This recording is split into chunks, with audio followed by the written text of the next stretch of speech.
र सद्गुरुले भन्नुभयो यही तिनका इच्छा पुरा पुरा नभएर आज तिमी एउटा मेरै आराधनीय शक्ति श्यामा मानिनी हौ, जहाँ तिमीले वृद्धमा राधिका स्वरूपमा खेल्यौ, रासमा पनि तिमी मेरै अर्धाङ्गिनी भएर खेल्यौ, आज जागरणीमा देवचन्द्र भएर आयो पुरुषको रूपमा, तापनि मेरै आराधनीय शक्ति हो, तिमी सुन्दरबाई स्वरूप हौ भनेर यसरी परिचय दिइसकेपछि अब मेरो कुरा सुन्छौ भने, मेरो मन्त्र तिमी लिन्छौ भने म अनादि पुरुष हुँ। निज नाम मेरो आफ्नो नाम छ, मलाई श्रीकृष्ण मलाई सबैले जान्दछन्, म अनादि पुरुष हुँ, म अक्षरातीतमा रहन्छु। क्षर ब्रह्माण्डभन्दा पर अक्षर छ, अक्षरभन्दा पहाडी अक्षरातीत पुरुष ब्रह्मको धाम छ, म त्यहाँ रहन्छु। र म तिम्रै लागि यो जगत संसारमा दर्शन दिन आएको। तिमीलाई दर्शन दिनको मात्रै कुरा होइन, तिमीलाई दीक्षा मन्त्र पनि दिन्छु। दीक्षा मन्त्र मात्रै होइन, मैले यहाँ संसारमा छरिएका ब्रह्मात्मा ब्रह्मप्रियहरूलाई जागरी गरेर दिव्य ब्रह्ममा ल्याउने काम पनि म तिमीलाई जिम्मा दिन्छु। यो सबै तिम्रो जिम्मेवार हो। तिमी अब सद्गुरुको नामले सबैले जान्दछन्, तिमीलाई अब भागवतको श्रवण पनि पुरा भइसकेको छ, अब खोजेको विषय पनि पुरा भइसकेको छ। जुन विषयको लागि तिमीले खोज्दै गरेका छौ, खोजेको कुरा तिम्रो लागि पुरा भइसकेको छ। अब तिमीले जगत संसारमा डुलेर सबै आत्मालाई जागृत गर भनेर यो दीक्षा मन्त्र दिनुहुन्छ। र आज त्यही दीक्षा मन्त्र प्राप्त गरेर हामी सबै आज उहाँकै अनुयायी, सद्गुरु महाराजको अनुयायी बनेर आज तारतम्यको छायारीमा, सुन्दर यो मन्दिरका छायारीमा, ब्रह्मवाणीको छायारीमा आज हामी सबै बसिरहेका छौँ। जसको आस्था, जसको विश्वास हामी पालना गर्दै गर्दै हाम्रा अग्रजहरू, हाम्रा गुरुजनहरू यही शिक्षा दिएर जानु हो, हाम्रा अग्रजहरूले यही शिक्षा दिएर जानु हो, हाम्रा आगेवान अहिले धामवासी आत्माहरूले पनि यही शिक्षाहरू हामीलाई प्रदान गरेर उहाँहरू आज ब्रह्मलीन भइसक्नु भएको छ, अदृश्यमा भइसक्नु भएको छ। त्यो आत्माहरूलाई हामी अहिले अलिकति केही हो तारतम वाणीको ब्रह्मवाणीद्वारा उहाँहरूलाई अलिकति हामी स्मरण गर्दैछौँ। र उहाँहरू ब्रह्मलीन भएर ब्रह्मात्मको रूपमा आज परिणत भइसक्नु भएको छ। त्यस कारणले यसलाई एउटा के भनेको छ भन्दा एक प्रकारको खेल हो। यो खेल हो, हामी खेलमै छौँ, खेल जगतमै छौँ।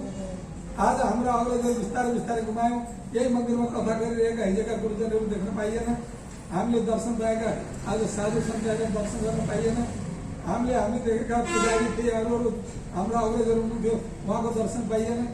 के हो त सबै अदृश्य भएर जानु हो। त्यस कारणले यसलाई एउटा एक प्रकारको खेल माने। यहाँ भन्नुहुन्छ ऐसा खेल देखाइया जो माग लिया है हम, अब कैसे अरेंज करूं, कहोगे मागे तुम। अर्ज गर्ने ठाउँ पनि छैन कि यस्तो प्रकारको अजबको खेल देखाइदिएको धामधनीले आज खेलमा हामी छौँ। जुन खेलमा हिजो जन्म मृत्यु जरा व्याधिमा नजानु है भनेर धामधनीले रोक्दाखेरि पनि हामीले त्यो इच्छालाई पुरा गर्नको लागि हामीले मानेनौँ। धामधनीले भन्नुभयो खुद मलाई भुल्छौ, दिव्य परमधाम भुल्छौ, यो त भुल्छौ केही भएन, तर आफूलाई खुद भुल्छौ, आफूलाई भुल्छौ, आफूलाई भुल्छौ। किनभने पछाडिपट्टि डल्लापट्टि परमात्मालाई राखेर मायापट्टि सन्मुख भएर तिमी यात्रा गर्छौ, सबै मायावी जगतमा तिमी घुम्छौ, पछाडि फर्केर मलाई हेर्न सक्दैनौ। आज आगो पानी पत्थर पुजेर सारा अब विषयको बासमा आगो होस हराएर जान्छौ। त्यस हुनाले तिमीहरू त्यहाँ नजाऊ भन्दाखेरि पनि हामीले मानेनौँ। र अहिले यही कुरा भन्नुहुन्छ ऐसा खेल देखाइया जो माग लिया है। यस्तो प्रकारको खेल देखाइदिनु हो, हेर्ने हो त फेरि बार मुलुनाबाट हामीले सम्झाउँदै हुन्छ, हेर्ने हो त हेर्ने हो। तिमीहरू भुल्छौ, कसरी भुल्छौ? यो दिव्य परमधाम, यो वैभव यति ठुलो वैभव छ, यहाँका सबै कुरा शाश्वत छन्। यहाँको घाँसहरूमा चेतन छ, यहाँको रुखहरूमा चेतन छ, यहाँका वन जङ्गल पशु पंक्षी लता बेली, यहाँका हरेक प्रकारका पानी कुला, यी सारा नदी खोलाहरू सबै चेतन छन्। घाँस कर्दै घाँसले पनि नमन गर्छ राज्यलाई, आज रुखले झुकेर प्रणाम गर्छ राज्यलाई। एउटा बालकको कणले पनि परमात्माको चिन्तन गरिरहेको हुन्छ। एउटा खरायो र हात्तीको युद्ध चल्छ, खरायोले हात्तीलाई जितिदिन्छ। सानो ठुलोको भेद हुँदैन, सानोसित पनि बल त्यति नै हुन्छ, हात्तीसित पनि बल त्यति नै हुन्छ। यस्तो प्रकारको दिव्य परमधामको एउटा वैभवमा खेलिरहेका आत्माहरू, त्यहाँको आनन्द लिइरहेका यस्तो आत्माहरू, त्यहाँको वन फलफुल सबै अखण्ड छ। एउटा पत्ता पनि आफू खुसीले बस्दैन, एउटा पन्छीको पखेटा पनि आफू खुसी झर्दैन। त्यस्तो देशमा खेल्ने आत्मा, तिमी आज यो जगत संसारमा आज गयो भनेर परमात्माले हामीलाई भन्नुभएको छ। त्यस कारणले ऐसा खेल देखाइए, यस्तो वैभव त्यागेर यस्तो खेल देखाइदिनु भयो कि जो माग लिएर हामी आफैले मागेको खेल आज प्राप्त गरेका छौँ। अब आउँदा जुन खेल प्राप्त भयो, जुन ठाउँमा हामी आइयो, यहाँ आउँदा के पायो त एउटा उसर जमिनमा आयो। न बन्धु बान्धव छन्, न कोही आफ्ना इष्टमित्र छन्, यही संसारमा जोडेको नाता मात्रै भेटिन्छ। आज परलोकी नाता कहाँ छ? यहाँ कोसित भन्ने को परमात्मा कहाँ हुनुहुन्छ?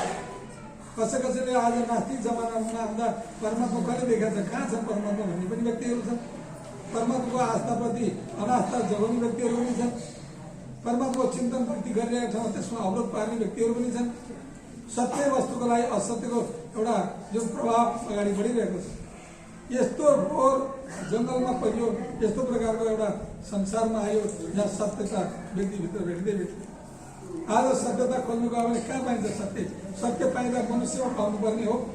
मनुष्य जगत नै आज सत्यको अवस्थामा छैन, सबै झुटाको जगत छ। मलाई मेरो हजुरबाले भन्नुहुन्थ्यो 70वटा कुरा झुटा बोलेर 30वटा कुरा कसैले साँचो बोल्छ भने त्यो संसारको सत्यवादी कलम छ। बोलो कृष्ण कन्हैया लाल की जय। त्यो सत्यवादी कलम छ।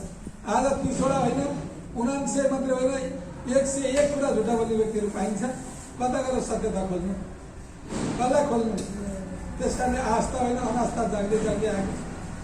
हामी सबैसित घर परिवार पनि हेरौँ, हाम्रो छोरा नातिहरूलाई हेरौँ, भाइ बहिनीहरूलाई हेरौँ।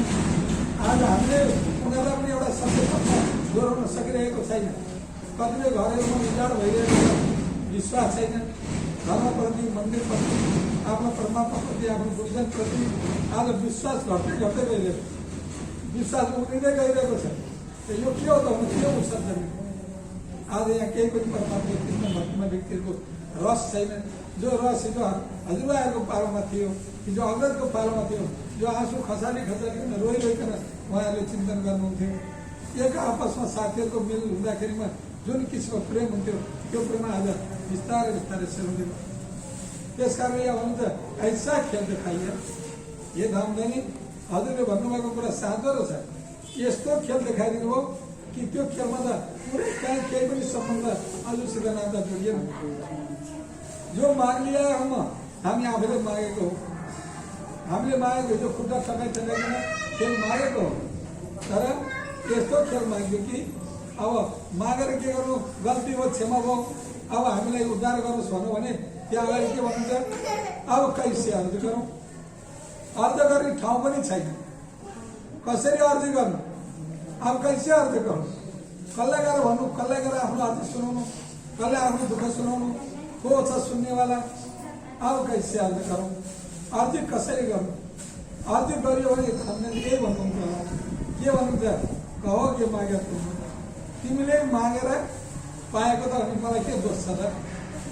हिजो तिमीले माग्यौ, तिमीले यो खेल माग्यौ, आज मागेर तिमीले मागेर पाएका हो, त्यो त मलाई ठाउँ छैन भनेर परमात्माले भन्नु होला। त्यस कारण त्यहाँ पनि लाजिन्छ, बोल्ने ठाउँ छैन। किन? आफैले बोल्ने ठाउँ हिजो बिगारेको छ। त्यस कारणले आज यो जगत संसार यस्तो प्रकारको खेल यस प्रक्रियामा हामी छौँ।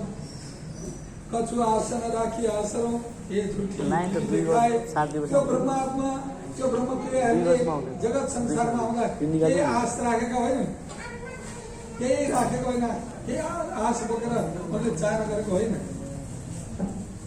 त्यो त हुँदा त्यो उनीहरूले यो आशा राखे कि यो दुःखदायी खेल हेर्ने मात्रै इच्छा थियो। त्यत्रो वैभवमा बसेका, त्यत्रो सुखको देशमा बसेका आत्माहरूले यो संसारमा के आशा राख्छ? यहाँ के छ र के आशा राख्छ? एउटा किसिमको खेल छ यहाँ, एउटा यसलाई के मानेको छ भन्दा एउटा आँखाको झिमिकमा गएको खेल छ यहाँ। एउटा कुपमण्डुको कुरा आउँछ। कुपमण्डु भनेको एउटा भ्यागुता हो। एउटा कुवामा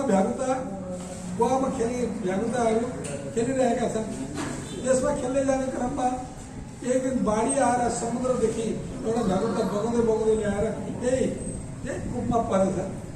अरू त्यो कुपका भ्यागुतासित परेछ। त्यो भ्यागुता पनि के मिसिँदाखेरि उसलाई चयन भएन। त्यत्रो महासागरमा खेलिरहेको त्यो भ्यागुता आज एउटा कुप मन्डुमा आएर अरू साथीहरू भ्याउँदैसित खेलेको छ, तर उनीहरू कुपमा छन्, एउटा सानो कुवामा छन्। त्यो नौलोलाई देखेर अरूले भन्छ यो व्यक्ति को होला, को आएको हो, यो परिचय लिनु पर्यो भनेर परिचय लिन खोज्दा म त एउटा सागरमा खेल्ने एउटा त्यस्तो व्यक्ति हो। मेरो सागर त यस्तो विशाल सागरमा म खेल्छु, मेरो सागर कुनै पाटावार छैन। तिमीहरूलाई मैले के बताउँ, तिमीहरूले कसरी सम्झिन्छौ? तिमीहरूले यही कुपभन्दा बाहिर जान सकेका छैनौ। मैले बाहिरको कुरा कसरी दर्शन गरौँ भन्छ त्यो अर्को सागरको भ्यागुताले। त्यसो भन्दा के तेरो सागर यति ठुलो छ त भनेर उसले त्यहाँ भएका भ्यागुताले त्यो आफ्नो जिउ फुलाउँछ, पेट फुलाउँछ। यत्रो छ त त्यो सागर। त्यो कुपमण्डुमा परेको एउटा भ्यागुताले त्यो घोडी फुलाएको भन्ने समुद्रको माप हुन सक्छ? समुद्र कति ठुलो छ त्यसले पुरा हुन सक्छ? उसले जतिसुकै मरिमरि फुलाए पनि उसको भुँडी फुटेर मर्छ।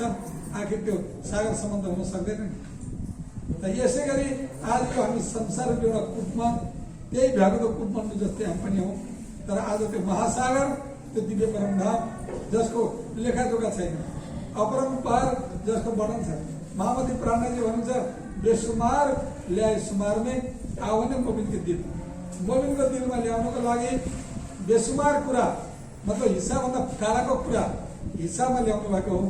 आज यसलाई बेहिसाब कुरालाई पनि हिस्सामा ल्याएर हामीलाई अलिकति थोरै यो जानकारी दिनुभएको हो।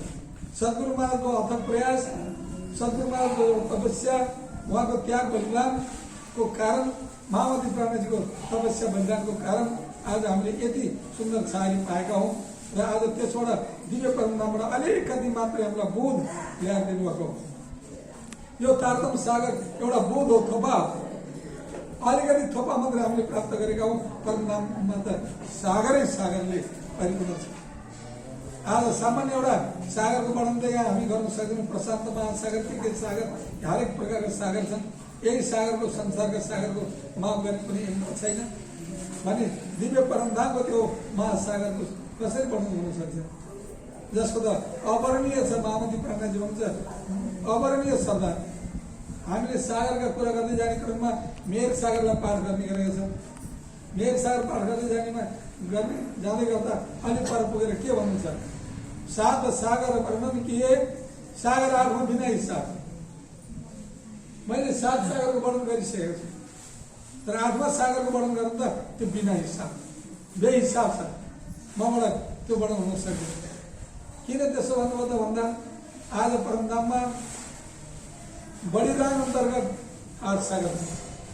परमधाम रत्नमहललाई हाम्रो शरीरको मेरुदण्डको जस्तो रूपमा देख्न पाइन्छ। हाम्रो मेरुदण्डमा अलिकति केही समस्या आयो भने हाम्रा अरू अङ्ग इन्द्रियहरूलाई समस्या पर्छ। कसैको मेरुदण्डमा त्यो अवरोध आइलाग्यो भने कसो दिमाग बिग्रिने, कसो के बिग्रिने, त्यस्तो हुन्छ। मेरुदण्ड कोही ऊ जीवनभरिको अपाहिज भएर बस्न सक्छ मेरुदण्डमा अलिकति धोका लाग्यो। अरू शरीरमा चोटपटक लाग्दा केही हुँदा, अरू अङ्गमा केही हुँदाखेरिमा व्यक्ति जिउन सक्छ। मेरुदण्डमा भयो भने उसले त्यो दुःख पाउँछ। त्यस्तै आज सिंह परमधाम अन्तर्गतमा, पश्चिम परमधाम अन्तर्गतमा रङ्गमहललाई आज मेरुदण्डको रूपमा लिइन्छ भने रङ्गमहललाई 7 परिक्रमाले, आज मूल परिक्रमा 7 परिक्रमाले शोभा दिएको छ। पहिलो परिक्रमा रङ्गमहलको माथिबाटै आज हेरौँ, अथवा रङ्गमहलभन्दा मन्दिरबाट 2 मन्दिरको आज परिक्रमा राखिएको छ। त्यहाँबाट परिक्रमा गर्दै गर्दै आउँदाखेरिमा नजिकमा चाँदनी चोक, अगाडि नजिकमा दक्षिणपट्टि बटपिरोको चौकी, पश्चिमपट्टि जाँदा फुलबाग नुरबाग, उत्तरपट्टि जाँदा लाल चौतरा खडकली ताडवन। यति मात्रै पहिलो परिक्रमा हुन्छ। दोस्रो परिक्रमा पूर्वपट्टि जमराजीबाट लिइन्छ। 7 घाट, केल, निभई, अनार, अमृत, जाम्बु, नारायणी भट, अगाडिपट्टि 7 घाट छन्। त्यसपछि जमराजीका 2 पुल। यो गर्दै गर्दै दक्षिणपट्टि हामी जाँदाखेरिमा दक्षिणपट्टि जाँदा जहाँ बटपिरोलको चौकी, कुञ्ज निकुञ्जको वन, अनि अगाडिपट्टि चौबिसासको महल, हजको स्वर तलाब हुँदै पश्चिमतिर जाँदा दुबदुलैचा अन्नवन, पश्चिमको चौगान हुँदै हामी फेरि उत्तरतिर जाँदा लाल चौतरा खडकली ताडवन, बडावन, मदवन, महावन सम्मको शोभा। त्यति मात्र नभएर पोखराजीसम्मको शोभा। यो हामी दोस्रो परिक्रमा पाउँछौँ। तेस्रो परिक्रमा गएर हेर्यो भने जबेरका नेहरूले घेरेको जहाँ 4, 8, 16, 32, 64 यी महल बनेका छन्। बीचमा 64 तलाको अग्ला महल छन् भने 64 भन्दा पछि गएर जो 32, 16, 8, 4 यसरी सबै बनेका छन्। यही अनुसारका यिनीहरूका यी बनोटमा 4 तलाको महलबाट 4 हात 4 धारा जलका फुवारा झर्छन्। 8बाट 8, 16बाट 16, 32बाट 32, 64बाट 64 धारा धारा तल कुण्डमा परेको शोभा देखिन्छ। भित्र महलै महल छन्, विभिन्न प्रकारका सुविधाले बनेका महल, जबेरका महल कमल यसलाई देखिन्छ। हेर्दा 9 हात देखिन्छ, भित्रपट्टि 4 हात, बाहिरपट्टि 4 हात, बिचमा 64 तलाको अग्लो 9 हात जबेरको महल देखिन्छ। अगाडिपट्टि गएर हेर्नु भने यो तेस्रो परिक्रमा भयो। चौथो परिक्रमा मानी पहाड। दक्षिणतिर गएर हेर्यो भने मानी पहाडलाई 12,000 तला छ, 48 लाख कोष अग्लो छ। कोषको हिसाबले परमधामको कोषको हिसाबले 48 लाख तला अग्लो र 12,000 तला। 12,000 तलामा एकै तलामा 14 करोड 40 लाख हवेली छन् मूल एकै तलामा। भने 12,000 तलामा ती हवेली कति भए? एउटै हवेलीमा 12,000 महल छन्, एउटै महलमा 12,000 मन्दिर छन्, एउटै मन्दिरमा 12,000 कोठरी छन्। कति होला त्यो असंख्य शोभा मानी पहाड। यो मानी पहाड चौथो परिक्रमा पर्छ। अगाडि गएर वनजिमेर ठुला जहाँ त्यो फोनमा हात्तीहरू हुन्छ। एउटै रुखका 4 दरवाजा हुन्छ। त्यो दरवाजाबाट हात्ती पनि प्रवेश गर्छ। तला तलामा हात्तीहरूको बस्ती, बाघको बस्ती, ठुल्ठुला जनावरको बस्ती, चराचुरुङ्गीको बस्ती, हजारौँ हजार पशु पक्षीहरूको बस्ती छन्। जङ्गलका रुखहरूका विभिन्न प्रकारको शोभा श्रृङ्गार, तिनीहरूलाई खानेकुराहरू सबै व्यवस्थाहरू भएको यस्ता प्रकारको एउटा दिव्य शोभा छ आज त्यो वनजिमेरमा। अगाडि गएर छोटीलाम 4 हात हवेली, यसमा पनि 12,000 तला छन्। छोटी तलाले भने जुन बढी होमले 5 छठी जाँदैन। यिनका यस्तो प्रकारको शोभाले असंख्य शोभा श्रृङ्गार भइपऱ्यो। यो हो 6ठा परिक्रमा। 7औं परिक्रमामा बढीराङमा 80 हवेली, अगाडिपट्टि 32 हवेली, 32 पाटा, पछाडिपट्टि 32 पाटा, 32 दुना 64, बिचमा 16 हवेली, त्यो गर्दा 80 महाहवेली। 80 महाहवेली यसभित्र 1 सागर 1 जिमिन गर्दै जाने क्रममा यो 8 सागर छन्, 8 जिमिन छन्। यो बढीराङको शोभा। आज सागरको वर्णन गर्नुहुन्छ मामाजी ब्रह्मजी। बोलो सद्गुरु महाराज की जय। आज तिथिको कुरा भएको हुनाले ती आत्माहरूलाई परमधामकै केही कुराहरू मैले राख्दैछु यहाँ। त 8 सागर अन्तर्गत परमधाममा 8 सागर छन्, जसको अवर्णीय शोभा। प्रत्येक सागरको प्रत्येक विशेषता छ। आग्नेय कुनामा यताबाट आग्नेय कुनाबाट गर्नुहुन्छ। पहिलो सागर आग्नेय कुना भनेको पूर्व र दक्षिणको कुना, यसलाई आग्नेय कुना भनिन्छ। यो कुनामा नूर सागर छ। हजुरहरूले पनि जानेर राख्नुहोस् भाइदाजु आमा दिदीबहिनीहरूले, तपाईँहरूलाई काम लाग्छ, सुनिरहनुहुन्छ, काम गर्नुहुन्छ, काममा आउँछ। आग्नेय कुनामा नूर सागर। आग्नेय कुना कता त भन्दा यो पूर्व र यो दक्षिण, यो कुनालाई आग्नेय कुना भनिन्छ। परमधामको यो कुनामा नूर सागर। त नूर सागर भनेको एउटा राजीव महाराजको वायदतको स्वरूप, एकताको स्वरूप, त्यो धाम, त्यो स्वरूप। राजीव महाराजको नूर प्रकाश अत्यन्तै ज्वाज्वल्य प्रकाशमान, त्यो श्रीराज महाराजको स्वरूप नूर सागर। दक्षिणपट्टि नीर सागर, दक्षिणपट्टि नीर सागर। यसको रङ रातो छ, नीर सागर। त्यो रातो रङमा छ। त यहाँ भन्नुहुन्छ ये सागर है सो क्या है? मामाजी वर्णन गर्दै भन्दै हुनुहुन्छ सागर है सो क्या है? कि सागर त भनियो सागर हो, प्रश्न गर्नुहुन्छ सागर हो। त एक त नूर सागर भन्यो त वायदको सागर छ, राज्यको स्वरूप रहेछ, राजीव महाराजको स्वरूप रहेछ त्यो सागर। दक्षिणतिर जाँदा निर सागर पाइयो। निर सागरको रङ रातो छ। के जलको रङ रातो छ र? त्यो त फटिक छ, सेतो छ। आज त्यो वायदको के अरे त्यो निर सागरलाई रातो रङ मानेको छ। रातो रङ किन रातो रङ त्यसमा छ भन्दा जगत संसारमा खेलमा आउँदाखेरिको परमात्मासित खेल माग्ने बेलामा हे परमात्मा हामी दुःखदायी खेल हेर्ने नै हो भनेर मागेको कारणले हाम्रो चाहना रूपी सबै 12,000 ब्रह्मप्रियाको चाहनाको रङ रातो। बोलो कृष्ण कन्हैया लाल की जय। हामीले इच्छा गरेर दुःखदायी खेल हेर्नको लागि, जन्म मृत्यु जरा व्याधिको खेल हेर्नको लागि धामधनले नजा भनेर रोक्दा रोक्दै पनि हाम्रो इच्छा बढेर आयो। त्यो बढेर आएको कारणले गर्दा यो रङ रातो छ। तर यो यसपछि यो के त भन्दा यो हाम्रो शोभाको सागर, सबै ब्रह्मप्रियाको उपस्थिति, शोभाको सागर, निर सागर, क्षीर सागर यता नैऋत्य कुनामा पर्छ। नैऋत्य कुना भनेको दक्षिण र पश्चिमको कुना, यो नैऋत्य कुना, यो क्षीर सागर।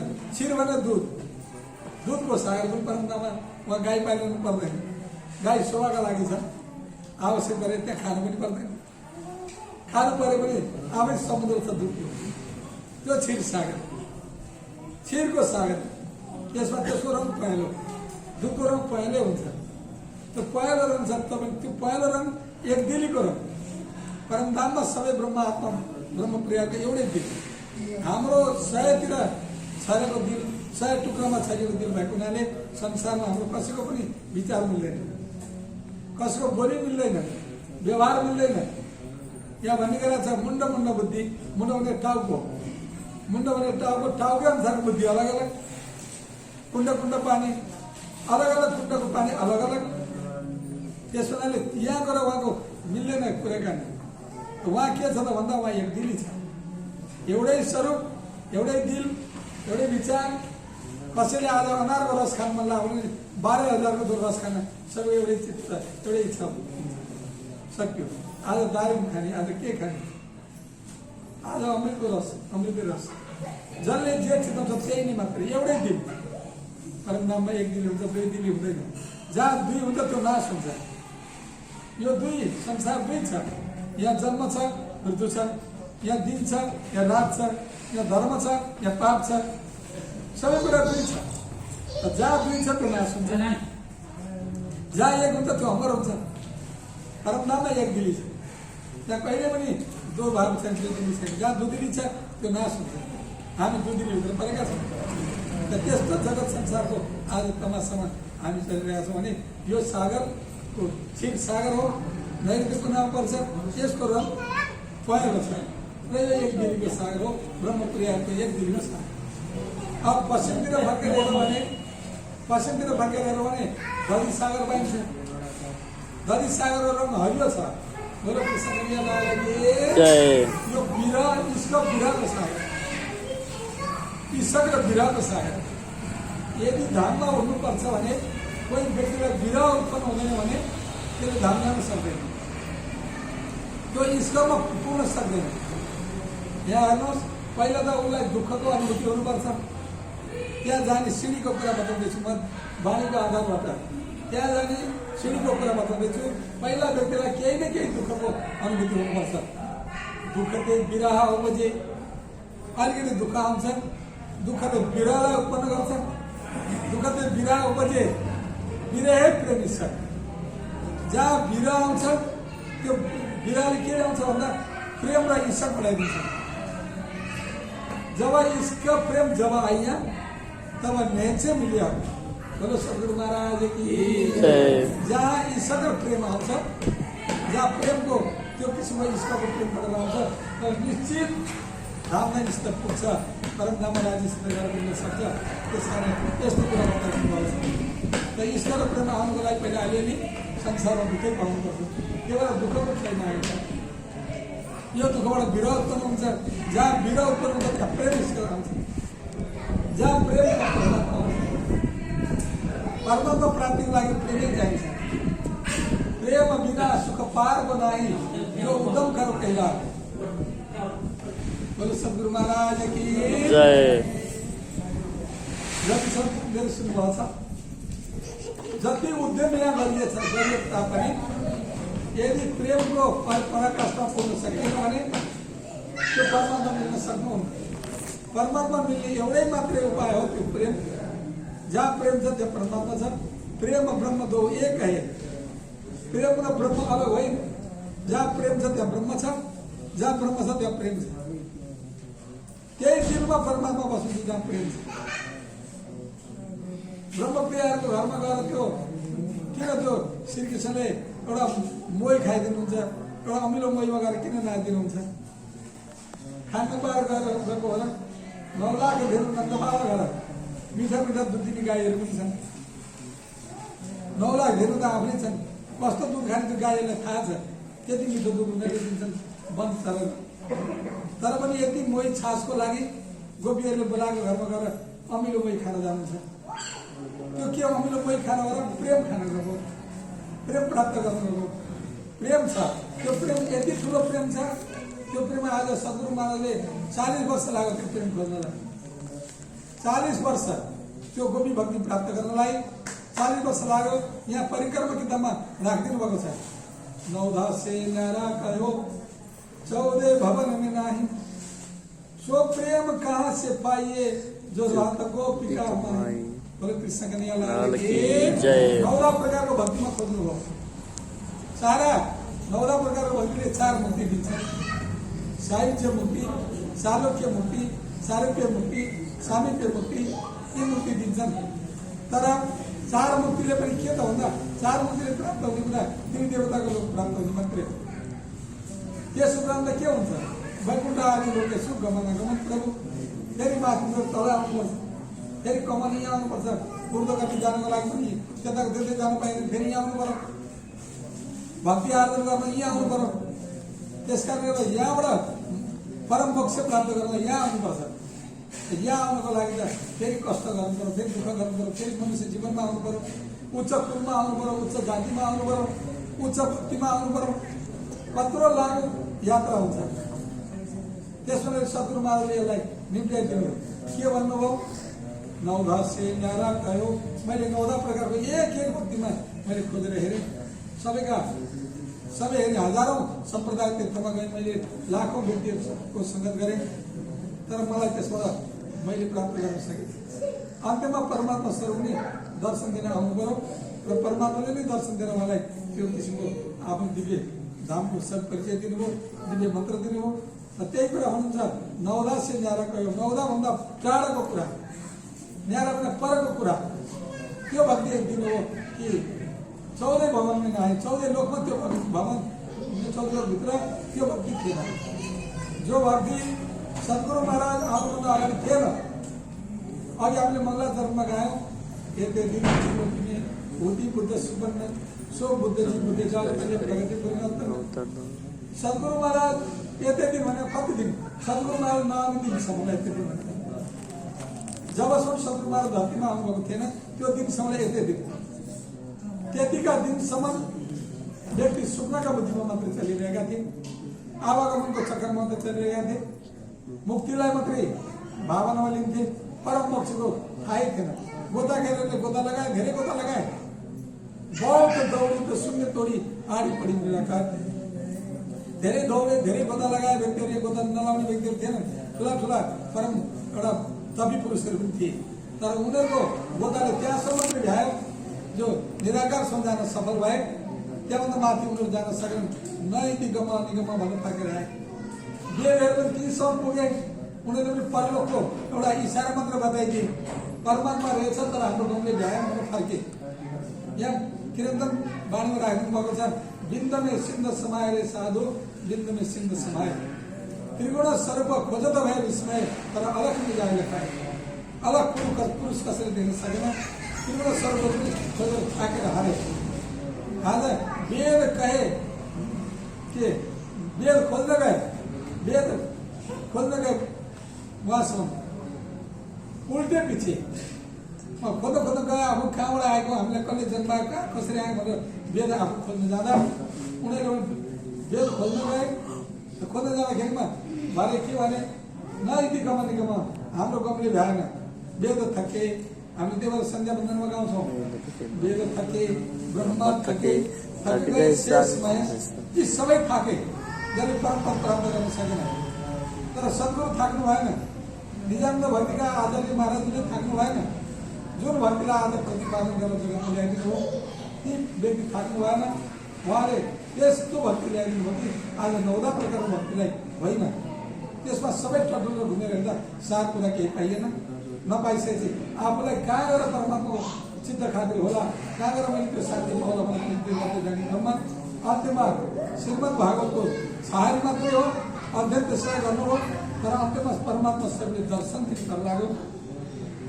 त्यही दर्शन दिइसकेपछि तीबाट मिल्यो सबै सार कुरा। अनि उहाँले भनौँ देवचन्द्रजीको दर्शन दियो जो वहाँ पूर्ण देवचन्द्रलाई जसले दर्शन दियो त्यो दर्शन दिने पुरुष जो पूर्ण रूप स्वरूपले दर्शन दिएको। तारतम्यको तत्त्व पायो हृदय बैठी स्वरूप। तारतम्यको तत्त्व उनको कानमा भनिदिएर त्यो स्वरूप हृदयमा बस्यो। तपाईँ कहाँ जानुहुन्छ? देवचन्द्र केही माग्नु छ भने माग भन्नुभएको दर्शनमा। प्रभु हजुर कहाँ जानुहुन्छ भन्नुभन्दा तुम्हारे अंदर आकार में आए के बैठे हम, यो कुरा भन्नुभएको थियो।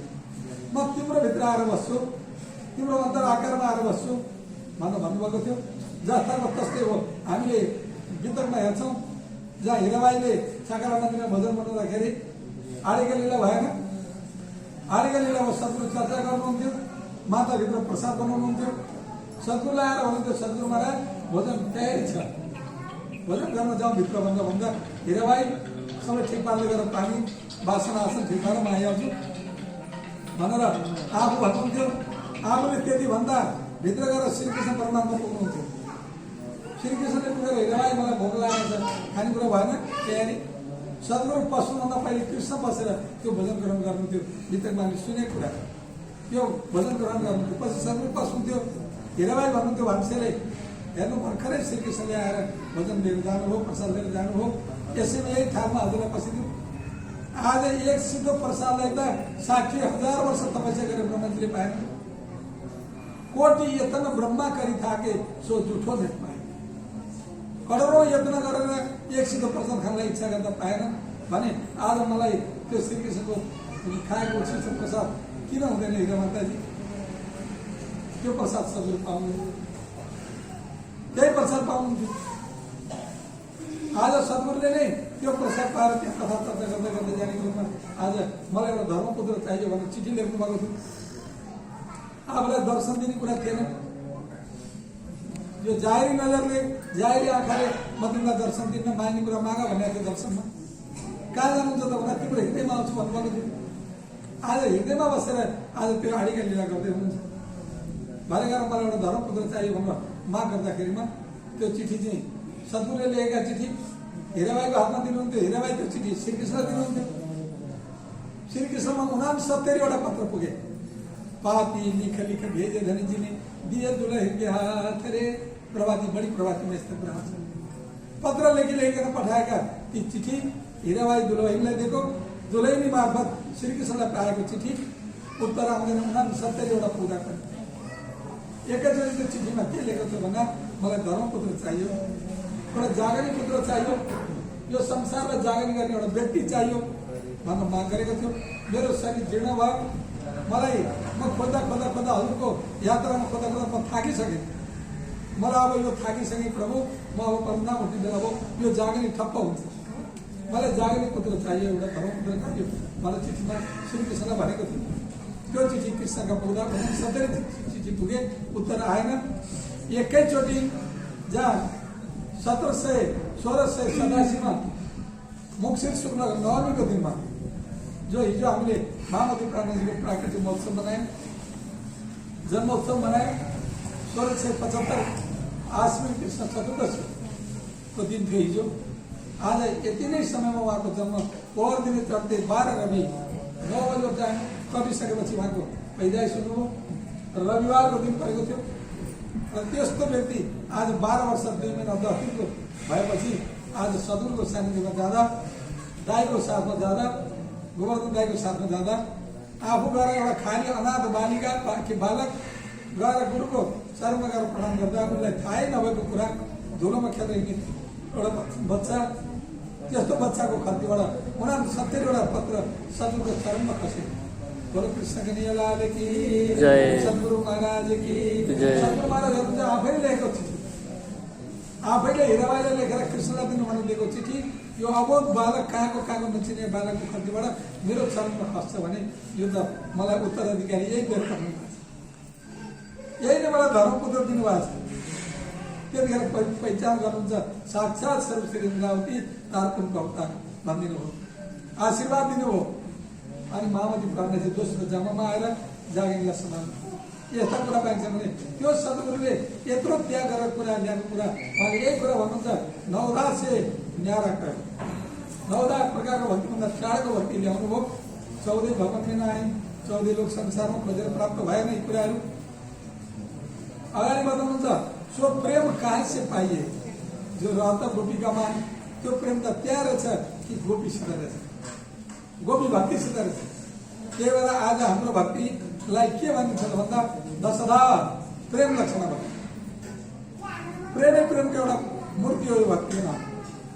प्रेम लक्षण भक्ति सद्गुरुले प्राप्त गरेको मार्ग प्रेम लक्षण भक्ति मार्ग हो, जसको मार्गलाई आज हामी प्राप्त गरिरहेका छौँ र 9 प्रकारको भक्तिलाई पनि हामीले हेरिरहेको छौँ।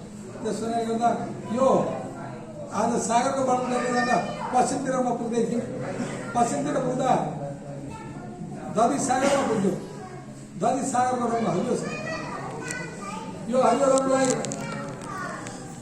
विरह, ईश्वर विरहको विरहको सागर, जहाँ व्यक्तिमा विरह आउँदैन त्यहाँ त्यसले प्रेम प्राप्त गर्न सक्दैन, त्यही विरहलाई प्राप्त गरेपछि भने धनले प्राप्त गर्न सक्छ। र त्यो दधी सागर यो विरह ईश्वरको सागर अथवा संसारबाट हामीले वैरागिकता लिएपछि परमात्मालाई कति मेरो म तपाईँको भनेर भावना लिएपछि मात्रै हामी त्यो ठाउँमा पुग्न सकिन्छ। त्यो सागरको रङमा गएर मिल्न सकिन्छ। त्यो दधी सागर त्यो पश्चिम दिशामा छ। अब यतापट्टि वायव्य कुनामा पर्छ, यता वायव्य कुनामा यतापट्टि घृत सागर छ, घिउको सागर, घृत सागर। वायव्य कुना भनेको यो पश्चिम र उत्तरको कुनालाई वायव्य कुना भनिन्छ। यो घृत सागर, यो घिउको सागर छ। घिउको रङ कस्तो छ त भन्दा यो आसमानी रङ, यसमा चाहिँ पुरै निलो रङ, निलो रङ, आकाश हरियो रङ, यो निलो रङ, निलो रङमा घृत सागर छ। यो सागर के त भन्दा यो ईश्वरको सागर, इश्क भने प्रेम, प्रेम भन्दा र ईश्वर भन्दा फरक अलिकति के त भन्दा समुद्रबाट आएको थोपा पानी, त्यो थोपा जल समुद्रको जल, तर थोपा नै समुद्र होइन। अब त्यो थोपा चाहिँ प्रेम हो, त्यो समुद्र चाहिँ ईश्वर। यसरी बुझ्नु पर्यो, त्यो थोपा चाहिँ प्रेम हो, तर थोपा नै समुद्र होइन, समुद्र चाहिँ ईश्वर हो। त्यसै गरी आज परमधाममा ईश्वरको सागर छ, त्यो घृत सागर। यो सागरबाट आएको थोपा चाहिँ यो प्रेम हो, जो ब्रह्मवाणी एक थोपा आएको छ। आज तारतम्य मिल्दैन, एक थोपा आएको छ, एक छिटा आएको छ। तर यो छिटा, यो थोपा अलिकति आएको थोपा यो प्रेम हो, यो प्रेम हो। तर यसको मूल चाहिँ कुरो त ईश्वरको सागर हो, यसकै हो। ईश्वर चाहिँ समुद्र हो, यति मात्र फरक हो। यो अभिन्न स्वरूप प्रेम र ईश्वर एउटै चिज हो, अभिन्न हो। त्यो पनि जल हो, थोपा हो, वो प्रेम ईश्वर हो। त्यस कारण यसको रङ यो आसमानी रङ छ, निलो रङ छ। त यो निलो रङ यो के हो त भन्दा प्रेमको प्रतीक हो, ईश्वरको प्रतीक हो। भने दक्षिण उत्तरतिर हेर्यो भने, सिधा उत्तरतिर हेर्यो भने मधुसागर, मधुसागर रङ श्याम रङ, कालो रङ छ। मधु रङको महको रङ कालै हुन्छ, मधुको रङ कालै हुन्छ, त्यसको रङ श्याम रङ छ। श्याम रङ मधु रङ कति आफ्नोमा कति परिवेश छ, त्यसको महको जुन मह हामीले जुन खान्छौँ अहिले राम्रो खालको पवित्र बनाएर, त्यो महको स्वाद, त्यो मिठास, त्यसमा कति मिठास छ, कति प्रकारका जडीबुटीहरू जोडेर त्यसले बनाएको होला त्यो किराले, त्यो मधुमक्खीले। त्यसमा कसरी भण्डार भरेको छ उसले, कति प्रयत्न गरेको छ त्यसमा, कति ठाउँका फुलबाट रस चुनेर ल्याएको छ त्यसमा त्यो मधुसागर। आज त्यही मधुको एउटा उदाहरण दिनुहुन्छ परमधाममा त मौरीले मह बनाएको होइन, त्यहाँ यसै सागरै मधुसागर छ, महको समुद्रै छ, त्यसको नाम श्याम रस छ। श्याम रस छ भने यो के हो, यो इलमको सागर। बोलो श्री कृष्ण लाल की जय। इलमको सागर अघि भर्खर ईश्वरको सागर हेर्नु, यो बाइबल कुनामा भित्र सागर, यो ईश्वरको सागर थियो भने उत्तरपट्टि रहेको सागर मधुसागर, यो इलमको सागर। इलम र ईश्वर भनेको एक आपसमा परिपूरक सागर। जहाँ ईश्वर छ त्यहाँ इलम छ, जहाँ इलम छ त्यहाँ ईश्वर छ। यो दुईटा नभएको चल्दैन, दुईटा आवश्यक छ। यो ब्रह्मवाणी जसमा हामीले पाठ पढ्छौँ, जो ब्रह्मवाणीका रसहरू यहाँ व्याख्याहरू हुन्छन्, यो रसमा इलम र ईश्वर दुईटैको मिश्रण रस छ, स्वादिलो रस। इलम भनेको ब्रह्मवाणीको यो चर्चा, ब्रह्मवाणीको भएको सबै ज्ञान इलम हो। यो इलम सिकेर व्यक्तिमा प्रेम आएन, ईश्वर आएन भने त्यो इलम पकड्या हुन्छ। ज्ञान यो इलमलाई पढिसकेर व्यक्तिमा ईश्वरको भावनाहरू पैदा हुँदैन भने त्यसको कुनै अर्थ छैन। त्यसमाले यो दुईटै परिपूरक छन्। जहाँ ज्ञान छ त्यहाँ इलम छ, जहाँ इलम छ त्यहाँ ईश्वर छ। र ईश्वर भने भित्र सागर हो अनि इलम भनेको मधुसागर हो। यी पनि हामीले मह र घिउलाई एउटै भाँडा मिसायौँ भने हामीलाई त्यो रोटी सिधै खानमा कति मजा आउँछ। घिउको अर्कै विशेषता वस्तु छ, महको अर्कै विशेषता छ, उनीहरू दुईटैमा हाम्रो ताकत छैन। त्यस्तै गरी आज ब्रह्मवाणीभित्र पनि इलम र ईश्वरको यो मिश्रणले गर्दा आज यो आएको हाम्रो यो ब्रह्मज्ञान इलम र ईश्वरको यो परमधामबाट यहाँसम्म आइपुग्नु भएको छ। यो अलिकति थोपा बोधको रूपमा प्राप्त गरेर यो उत्तर दिशामा पर्छ। 8 सागर वर्णन गर्दै जाँदा यो 6 सागर हो। अब ईशान कुना आयो। ईशान कुना भनेको पूर्व र यो उत्तरको कुनालाई ईशान कुना मानिन्छ। यो ईशान कुनालाई रस सागर मानिन्छ। रस सागर, रस सागर भनेको त्यो त्यसको रङ 10 रङ छ, 10 रस छ, 10 रङ छ। त्यसमा हरेक प्रकारको रसहरू छ। 10 रङ भनेको 9 प्रकारको भक्ति 9 रस, 10 प्रकारको भक्ति 10 रङ। जो सद्गुरुले ल्याउनु भएको भक्ति 10 परा प्रेम लक्षण भक्ति, यो 10 त्यो 10 परा प्रेम लक्षण भक्तिबाट प्राप्त भएको जुन परम ज्ञान, त्यसको प्राप्ति कहाँ छ भन्दा रस सागरमा छ। हाम्रो सबैको मिलन पछि अर्को श्यामा मारणी पनि सागर, चारवटा सागर श्यामा मारणीका छन् भने त्यो सागरमा गएर नमिलेसम्म, रस सागरमा नउठेसम्म हामी धाममा पुग्न सक्दैन। यो रस सागर अगाडि गएर हेर्नु पर्दाखेरिमा अब पूर्वतिर गएर हेर्दा, पूर्वमा हेर्दा यो सर्वरस सागर। बोलो कृष्ण कन्हैया लाल की जय। सर्वरस सागर अघि नै वर्णन गर्नुभएको छ। मैले मेर सागरको कुरा गर्दै आउने क्रमबाट यसै परिक्रमा गर्दै गएँ। अगाडिपट्टि छिटै आउँदा रस सर्वरस सागर। यो सागरमा सबै प्रकारको रस छ। कुन चाहिँ रस छैन भन्ने कुरै भएन। त्यसलाई मेहर सागर मानियो। मेहर भने कृपा, हरेक प्रकारका कृपा कसो हुन राज्यमा श्री राज्य पारेको त्यो मेहर हो। राज्यको आफ्नो स्वरूप हो, राज्यको हाम्रो छवि हो त्यो सागर। त्यसको बनोटको हिसाबले हेर्दा सबै सागरका आफ्नो आफ्नो बनोट छन्। एउटै सागरमा 14 करोड 40 लाख टापुहरू छन्। समुद्रका माझमा बनेका भवन घरहरू 14 करोड 40 लाख टापु छन् प्रत्येक सागरमा। त्यति नै अग्ला 14 करोड 40 लाख तलै भएका ठुला ठुला पशुहरू, ठुला ठुला जनावरहरू सैकड़ौं जहाजबाट पनि त्यो सागरमा त्यो टापुमा जान सकिन्छ। अरू उपाय छैन। विमानबाट जान सकिन्छ। मन्दिरमा रङ्गमलमा भएका तखतर्माबाट उडेर जान सकिन्छ यो सागरका टापु। तर यो पूर्वपट्टिको सागरलाई सर्वरस सागर मानियो। सर्वरस सागर भनेको सर्व प्रकारले परिपूर्ण भएको सागर। यही सागरलाई मामती प्राणजी भन्नुहुन्छ 7 सागर वर्णन किए। 7वटा सागरको मैले वर्णन गरेर आएँ। सागर 8मा बिना हिसाब पूर्वपट्टिको सागर 8मा सागर यो बिना हिसाब यसको हिसाबमा आउने सागर होइन यसको वर्णन गर्न पनि सक्दिनँ।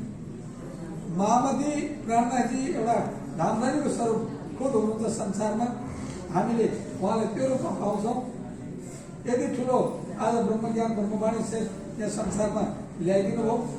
ऊ आफू खुद व्यक्ति के भन्नुहुन्छ भन्दा 7 सागर वर्णन दिए सागर 8मा बिना हिसाब मैले 7 सागरको वर्णन गरिसकेँ तर 8मा सागरको वर्णन गर्नु म सक्दिनँ बिना हिसाब बेहिसाब बेनिमुर बेछवि भन्ने कुरा आउँछ त्यसको कुनै पनि हिसाब गर्न सकिन्छ। यो नमुना दिने ठाउँ पनि छैन बिना हिसाब। यो मेहरको पारमा भाइ यो मेहर सागर कति ठुलो गइरहेको छ यसको पार हुन सक्दैन। किताब करोडौं कोटी किताब बनाएर मेहर सागरको व्याख्या गर्न हालेमा पनि त्यो व्याख्या पुरा हुन सक्दैन। आज मेहर सागर त्यसको पुरै धामधनीको एउटा स्वरूप त्यस्तो प्रकारको मेहर सागर त त्यही भएर हामीले बेला बेला मेहर सागर पार गर्नुको कारण किन त्यो सर्व सागर राज्यमार्गको प्रतीक हो। जुन सागरको पार गर्दाखेरिमा हाम्रा सारा कर्महरू नाश भएर जान्छन् हाम्रो गति मुक्ति प्राप्त हुन सक्छ सिद्धाली मार्ग दिव्य तर्फ सहज पुग्न सकिन्छ।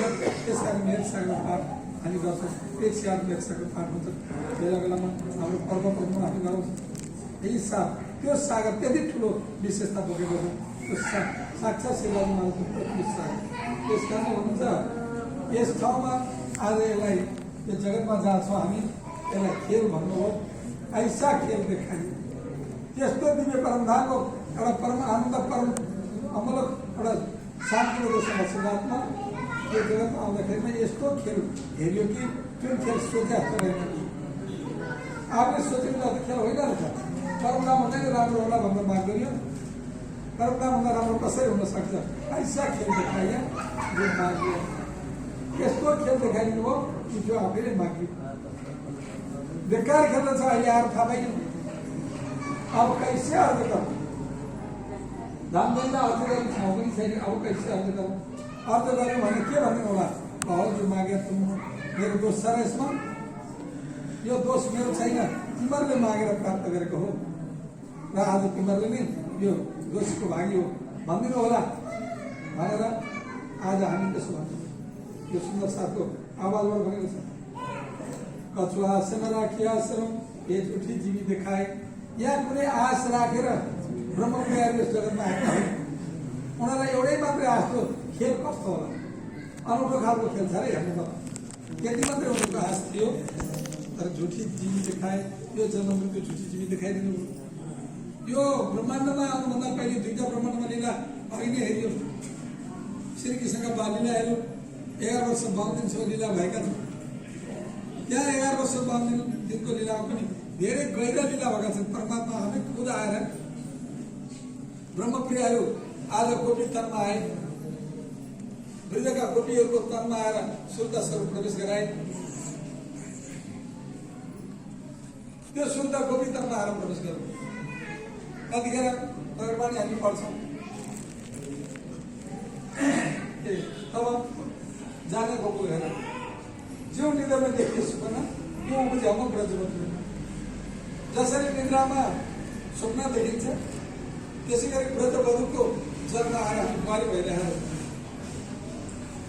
त्यो चेतन निद्रा जो अक्षरले देखाएको खेलाको निद्रा यो शरीरबाट हेरेको निद्रालाई अक्षरले आफ्नो निद्रा मान्छ। यो शरीरले हेरेको निद्रा हाम्रो निद्रा हो त्यसको कुनै मूल छैन। यो पनि शरीर अक्षरको दृष्टिमा स्वप्नको शरीर हो। स्वप्ने शरीरको खेल तबमा जाने गोकुले भयो जो निद्रा देखिए सुपना यो हाम्रो प्रजवती। जसरी निद्रामा स्वप्न देखियो विचारमा सुतिरहेको बेलामा कहाँ गएर स्वप्न देखियो कता ठुलै झट्का पाएपछि ढुकिन्छ अनि थर काम छ। सँगै सुन्ने साथीहरूले के भन्नु लागेको भने क्या होइन नि सपनाको यथार्थ कुरा वर्णन गर्छ। मैले यो देखि यस्तो सपनाको वर्णन गर्छ। शरीर गएको पनि होइन आफू त्यहाँ पुगे पनि होइन बिछानामा सुतेर त्यो तरकले त्यति परको लीला हेरेर आज त्यसै गरी नि गोपीहरू परमधाम मूलविलामा बसेर हेर्ने हो त खेल हेर्ने हो, हेर्ने होइन हेर्ने हो। बार बार रामदेवले रोक्दाखेरि नमानेपछि आज लौ त भन्न छोडिदिनु भयो। छोडिदिने बित्तिकै परात्मा स्वरूपको हवेलीमा बसेको बसिन्छ, परमधाममा मूलविलामा बसेको बसिन्छ। त्यो एक आपसमा टाँसेर दारिमको कलिया जसरी बसेको छ। सुर्ता उडेर आएर वृद्धवधु जन्म जुन देखे निद्रामा सुपना जस्तै देख्यो, वृद्धवधु भएर जन्म लिए। अब यहाँ आएर जन्म लिएपछि त ब्रजका बुहारी पो भइयो, बुहारीको तनमा आएर अब प्रवेश भइयो। अब कृष्णले सोच्नुभयो, अब धामदेवले सोच्नुभयो, अब म पनि जानुपर्छ। कसरी जानु त भन्दा आत्मा अक्षर जोस धनी लामो, अक्षरको आत्मालाई पनि साथमा लानु छ। किन लानु छ भन्दा अक्षरले अक्षरातीतको इच्छा हेर्ने खेल हेर्ने इच्छा गरेको छ। अक्षरातीत की मोहन में प्रेम इसक बर्तत सो सुध अक्षरको नै जो किन भी खेल करत। अक्षरातीतको मोहमा कस्तो प्रकारको रसभरी खेल होला यो ब्रह्मात्माको साथमा भन्ने इच्छा अक्षरलाई नित्य दर्शनमा भयो।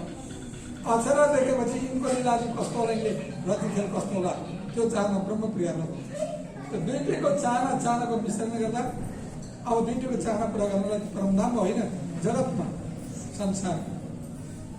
संसारमा पुरा गर्नको लागि आज हामी त्यो संसारी जगतमा आउनुपर्दा अब धामदेवले सोध्नुभयो अक्षरलाई पनि साथमा जानुपर्छ। आत्मा अक्षर जो बाहना के त भन्दा बाहना त्यही जेलमा आउनु पर्ने। जेलमा त जन्म लिने पुरुषले जन्म लिए तर अजन्म भनेर आफ्नो आउनुभयो। अजन्म भनेर आउनुभयो। जन्मिने पुरुषहरू त त्यो उनीहरूले एउटा इसारा दिए भनेर गए। अब आउने दिन बिजा बाल्य लागि गोकुल लानु है, उसलाई गोकुल लिएर जानु, म पनि त्यसैतिर जान्छु भनेर उनीहरूले वचन दिएर गए र उनलाई बोकेर गोकुल वसुदेव लिएर गए। त्यो वसुदेव लिएर गएको बालकलाई यहाँ बाटोमा प्रकट भइने भन्छ, वसुदेव गोकुल ले चले तारे न कही अवतार।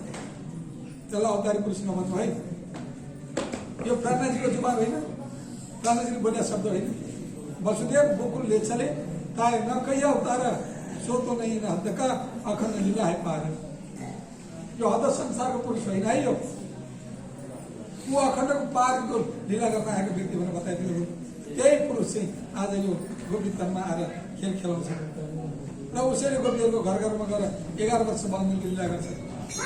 लीला गर्ने क्रममा आज कंसको अत्याचार एकतिर चलिरहेको छ। कंसको एउटा अर्को किसिमको लीला यो संसारको नास्ति लीला चलिरहेको छ। उसले गरेको एउटा विध्वंस, उसको अन्याय अत्याचार आज जगतमा फैलिरहेको छ। त्यो अत्याचार सहन नसकेर पृथ्वी पनि कहाँ पनि एउटा कामधेनु गाई भनेर गोलोकमा गएर लौरो विधता बचाऊ बचाऊ बचाऊ म यो भात खेल्न छैन कंसको अत्याचार भन्दै पुगेका छन्। त्रिदेवताहरू पुगेका छन्।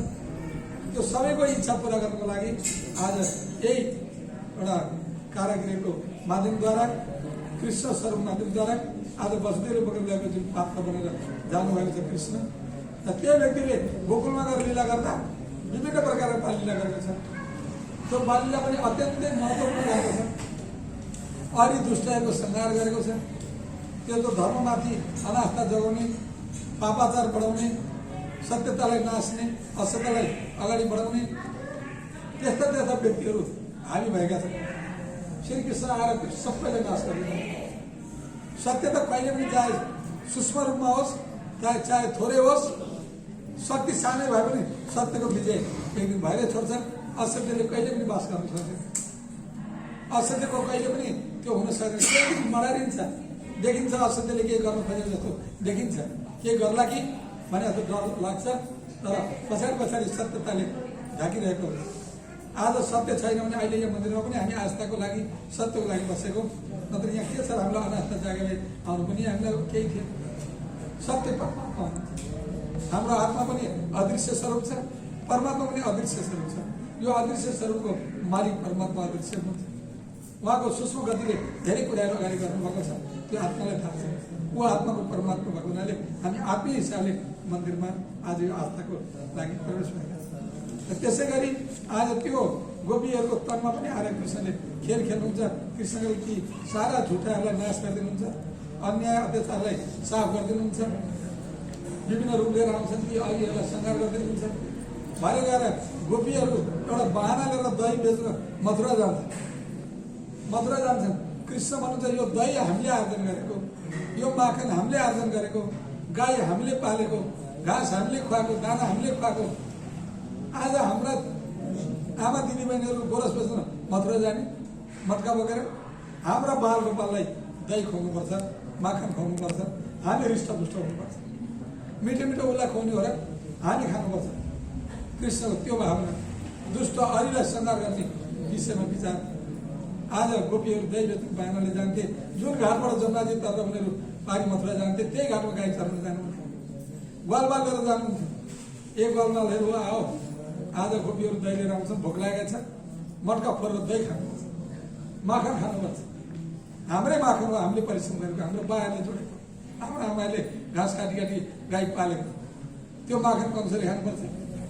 कृष्णको यो भाव आएर सबै ग्वालबाललाई दही खुवाउनुहुन्थ्यो, माखन लुटाइदिनुहुन्थ्यो, मटका फोरिदिनुहुन्थ्यो। गोपीहरू पिर मान्थे, मटका फोर्यो भन्दा त्यो मटका कप्टेर मात्रै हुन्थ्यो, दही छँदा चुल्ला हुन्थ्यो, भुइँमा पकिन्थ्यो। ढुङ्गाभरि दही, जङ्गलका पातैभरि दही बाँदरले आएर चार्थे, चराचुरुङ्गी आएर खान्थे। खाओ सबै, हाम्रै तिमीहरू पन्छीहरूले खा, कंसले खानुभन्दा तिमीहरूले खानुपर्छ। ती जनावरलाई खुवाउनुहुन्थ्यो, ग्वालबाललाई खुवाउनुहुन्थ्यो। कृष्ण त्यस्तो व्यक्ति, त्यस्तो एउटा परम शक्तिको नाम हो कृष्ण, सबै आत्मालाई परमपद लाने नाम हो कृष्ण। आज त्यसरी काम गर्नुहुन्थ्यो। भरे गएर के भन्दा भन्दा गोपीहरू पिर मान्थे। आज मटका फोरियो। अब हामीलाई बुहारी, हामी घरमा सासुआमा हुन्छ, नन्दजीहरू हुन्छ, अरू परिवारहरू छन्, बुहारीहरू दही बेच्न गएको छन्, ढक्कीभरि पैसा ल्याउला, के भन्दाहरू ल्याउला, साटेर ल्याउला, भरे गएर हाम्रो व्यवहार पार्ला भन्ने उनीहरूले त्यो सोचिरहेको बेलामा अब हामीलाई के भन्नु। बुहारीहरूले मटका फोरेर आए, हामी सबैलाई के भन्नु। पुरानो भजनहरू थिए बाबाको पालामा, हामीले त्यो निकाल्न सकेका छौँ, मलाई पनि आउँदैन, एउटा तुक्का आउँछ, अब सायद माइलालाई आउँथ्यो होला, त्यो भजनहरू अलिक गाएँ। के भनेको थियो भन्दा, सासु बुढी घरमे नन्दजी रिसाई, अब मेरो घरमा भएन बसाई, मनलाई गयो मुरली बजाइ हुँदैन, बक्सीले मन जङ्गलतिर लग्यो भने। बुढी सासु घरमा छन्, खराब सासु। पहिले गोपीको बाबा पनि त्यस्तो कुरा सासुबारीको कथा अहिले सुन्नु चलिरहेको। अहिलेका सासूहरू त्यस्तो छैन, पढे लेखेका सासूहरू छन्, पढे लेखेका बुहारीहरू छन्, आमा छोरीको नाता छ। अहिले त्यो जमानाको कुरा गरेको। अहिले बुहारी छोरी भएर घरमा आउने कुरा, बुहारी भएर कसैका घरमा आउँदैन ती छोरीहरू। त बुहारी भएर गएर अब के होला, मलाई अप्ठ्यारो पर्लान् कि त्यो चिन्ता थियो। भरे गएर कृष्णले सोच्नुभयो अब यो गोपीहरूलाई पिर भयो, तनाव भयो। उनीहरूले सोचेर सबुत प्रमाणको लागि यो फुटेका खप्टेर पनि टोकरीमा हाल्न घर जाउँ। अब यो घरमा गएर सबुत प्रमाण देखाइदिनु, तिम्रै छोराहरूले, तिम्रै कृष्णले जङ्गललाई सबै आफ्नो ज्ञान बनाएर दगी लुटेर खाए, मटका फोर्दिए। हेर प्रमाण भनेर देखाउन पाइन्छ, हामी बाँच्छौँ, हामीलाई भनाइबाट बाँच्छ। उनीहरूले गाली गरेर उनकै छोरालाई गर्छन् भरे भनेर यस्तो पनि काम गर्ने। भरे उहाँ पुरी जाने बेलामा त श्रीकृष्णलाई थाहा छ, अन्तर्य हामीलाई थाहा छ गोपी कृष्णको विषयमा कस्तो कुरा लेखेको छ। मोहनदास हिमालले भन्दा, गोपी कृष्ण अनादि एक है, जल तरंग जिउवारी, कारण मूल रचो एक कारज, आई भई ब्रज नारी। मूल भने परमधाम, परमधाममा एउटा कारण जन्मेर यो ब्रजमा नारी भएर आएका मात्रै हुन्। अनादिकालमा विद्या एउटै स्वरूप हो। कृष्णका नियालाल कि आफ्नै स्वरूपले दुःख पाएको कसरी कृष्ण हेरेर बस्नुहुन्छ। त्यो मटका फुटेका कपडेर बोकेर आउँदै थियो घरमा, आउँदा आउँदै जाँदा त पुरै यो टाउको घरमै राखेको त गरुको भएर छैटीले कचक्क थिचो, घाँटी हराउनु भयो। के यत्रो ओजन भन्छ, फुटेको कपडेर त अलिकति त छ, त्यो कपडेराले यति ठुलो भारी किन भयो भन्दै भन्दै आए। घरमा आउँदा त एक्लै त्यो ढक्की भुइँमा राख्न सकिएन, मान्छे गुहार्नु पर्यो। ए आउने ढुक्की समाइदियो, ढक्की समाएर मान्छे गुहार्नु पर्यो। ढक्की समाएर भुइँमा राख्दाखेरि त त्यो कपडेरा त सुनका घडा भएछन् सबै। बोलो कृष्णको नियालाले कि छैटी भएर असर पैसा भएछ। जब कृष्ण गोकुलमा आउनुभयो कोही गरिब भएन, कोही दुखी भएन। त्यस कारणले माखन चोर्ने काम त्यो कामले गर्दा किन दिन्छौ, आफ्नै छोराछोरी भएर गाला राता पारन। अर्कालाई गएर किन माखन खुवाउँछु भनेर कृष्णको यो भाव। यस्तो बालीलाई कति गर्छ, धेरै कुराहरू गर्छ, हरेक बाली लीला छ। एउटा बालीलाई अर्को पनि दही बस्दै हुन्थ्यो आमाले, मै पार्दै हुन्थ्यो, गएर फिजै फिज लदर फिज भएको छ, मखना आउने बेला भएको छैन, त्यस्तो बेलामा आमा माखन दिनु, मलाई नुहाउनु दिनु भनेर कृष्ण बाबु पखत यो माखन तिम्रै लाग्यो खाना, म तयारी पार्छु अनि खाउँला भन्नुहुन्छ। मलाई अहिले चाहियो कृष्ण अलिकति आमालाई चिनाउनु खोज्छ, आफ्नो परिचय दिन खोज्नुहुन्छ, अर्को एउटा केही काम गर्नु छ। त्यो कृष्णलाई मात्रै थाहा छ बाल्यलीलामा के काम गर्नु छ, कतिवटा काम गर्नु छ बाल्यलीलामा, कतिवटाको शर्त छ। आगामी दिनमा आउँला तिम्रो इच्छा पुरा गरिदिनु भनेको छ कहीँलाई, त्यो इच्छा गरिदिनु पुरा गरिदिनु पनि भएको छ। आमालाई रोडै गर्नुहुन्छ, मलाई माखन दिनुहोस्, ए भाइ पखन यो माखन तिमीलाई हो, अलिक पार्नु मै आमा भाइ भाइ बाँध्दै हुन्छ। मटका ठुलो माटालाई माटाकै ठेकी हुन्थ्यो त्यहाँ भारतमा, माटाको मटका, मटकी सानो मटका ठुलो, मटका उनीहरू ठेकी 2-4 पाथी दयाको नि मटका, अनि मटकी चाहिँ सानो सानो माखन साखन झुन्याउने यो मटकी। त मटकामा मै पार्दै गरेको बेलामा उहाँले अचम्मैसित माग्दाखेरिमा पखाना खाना भन्दै हुनुहुन्थ्यो।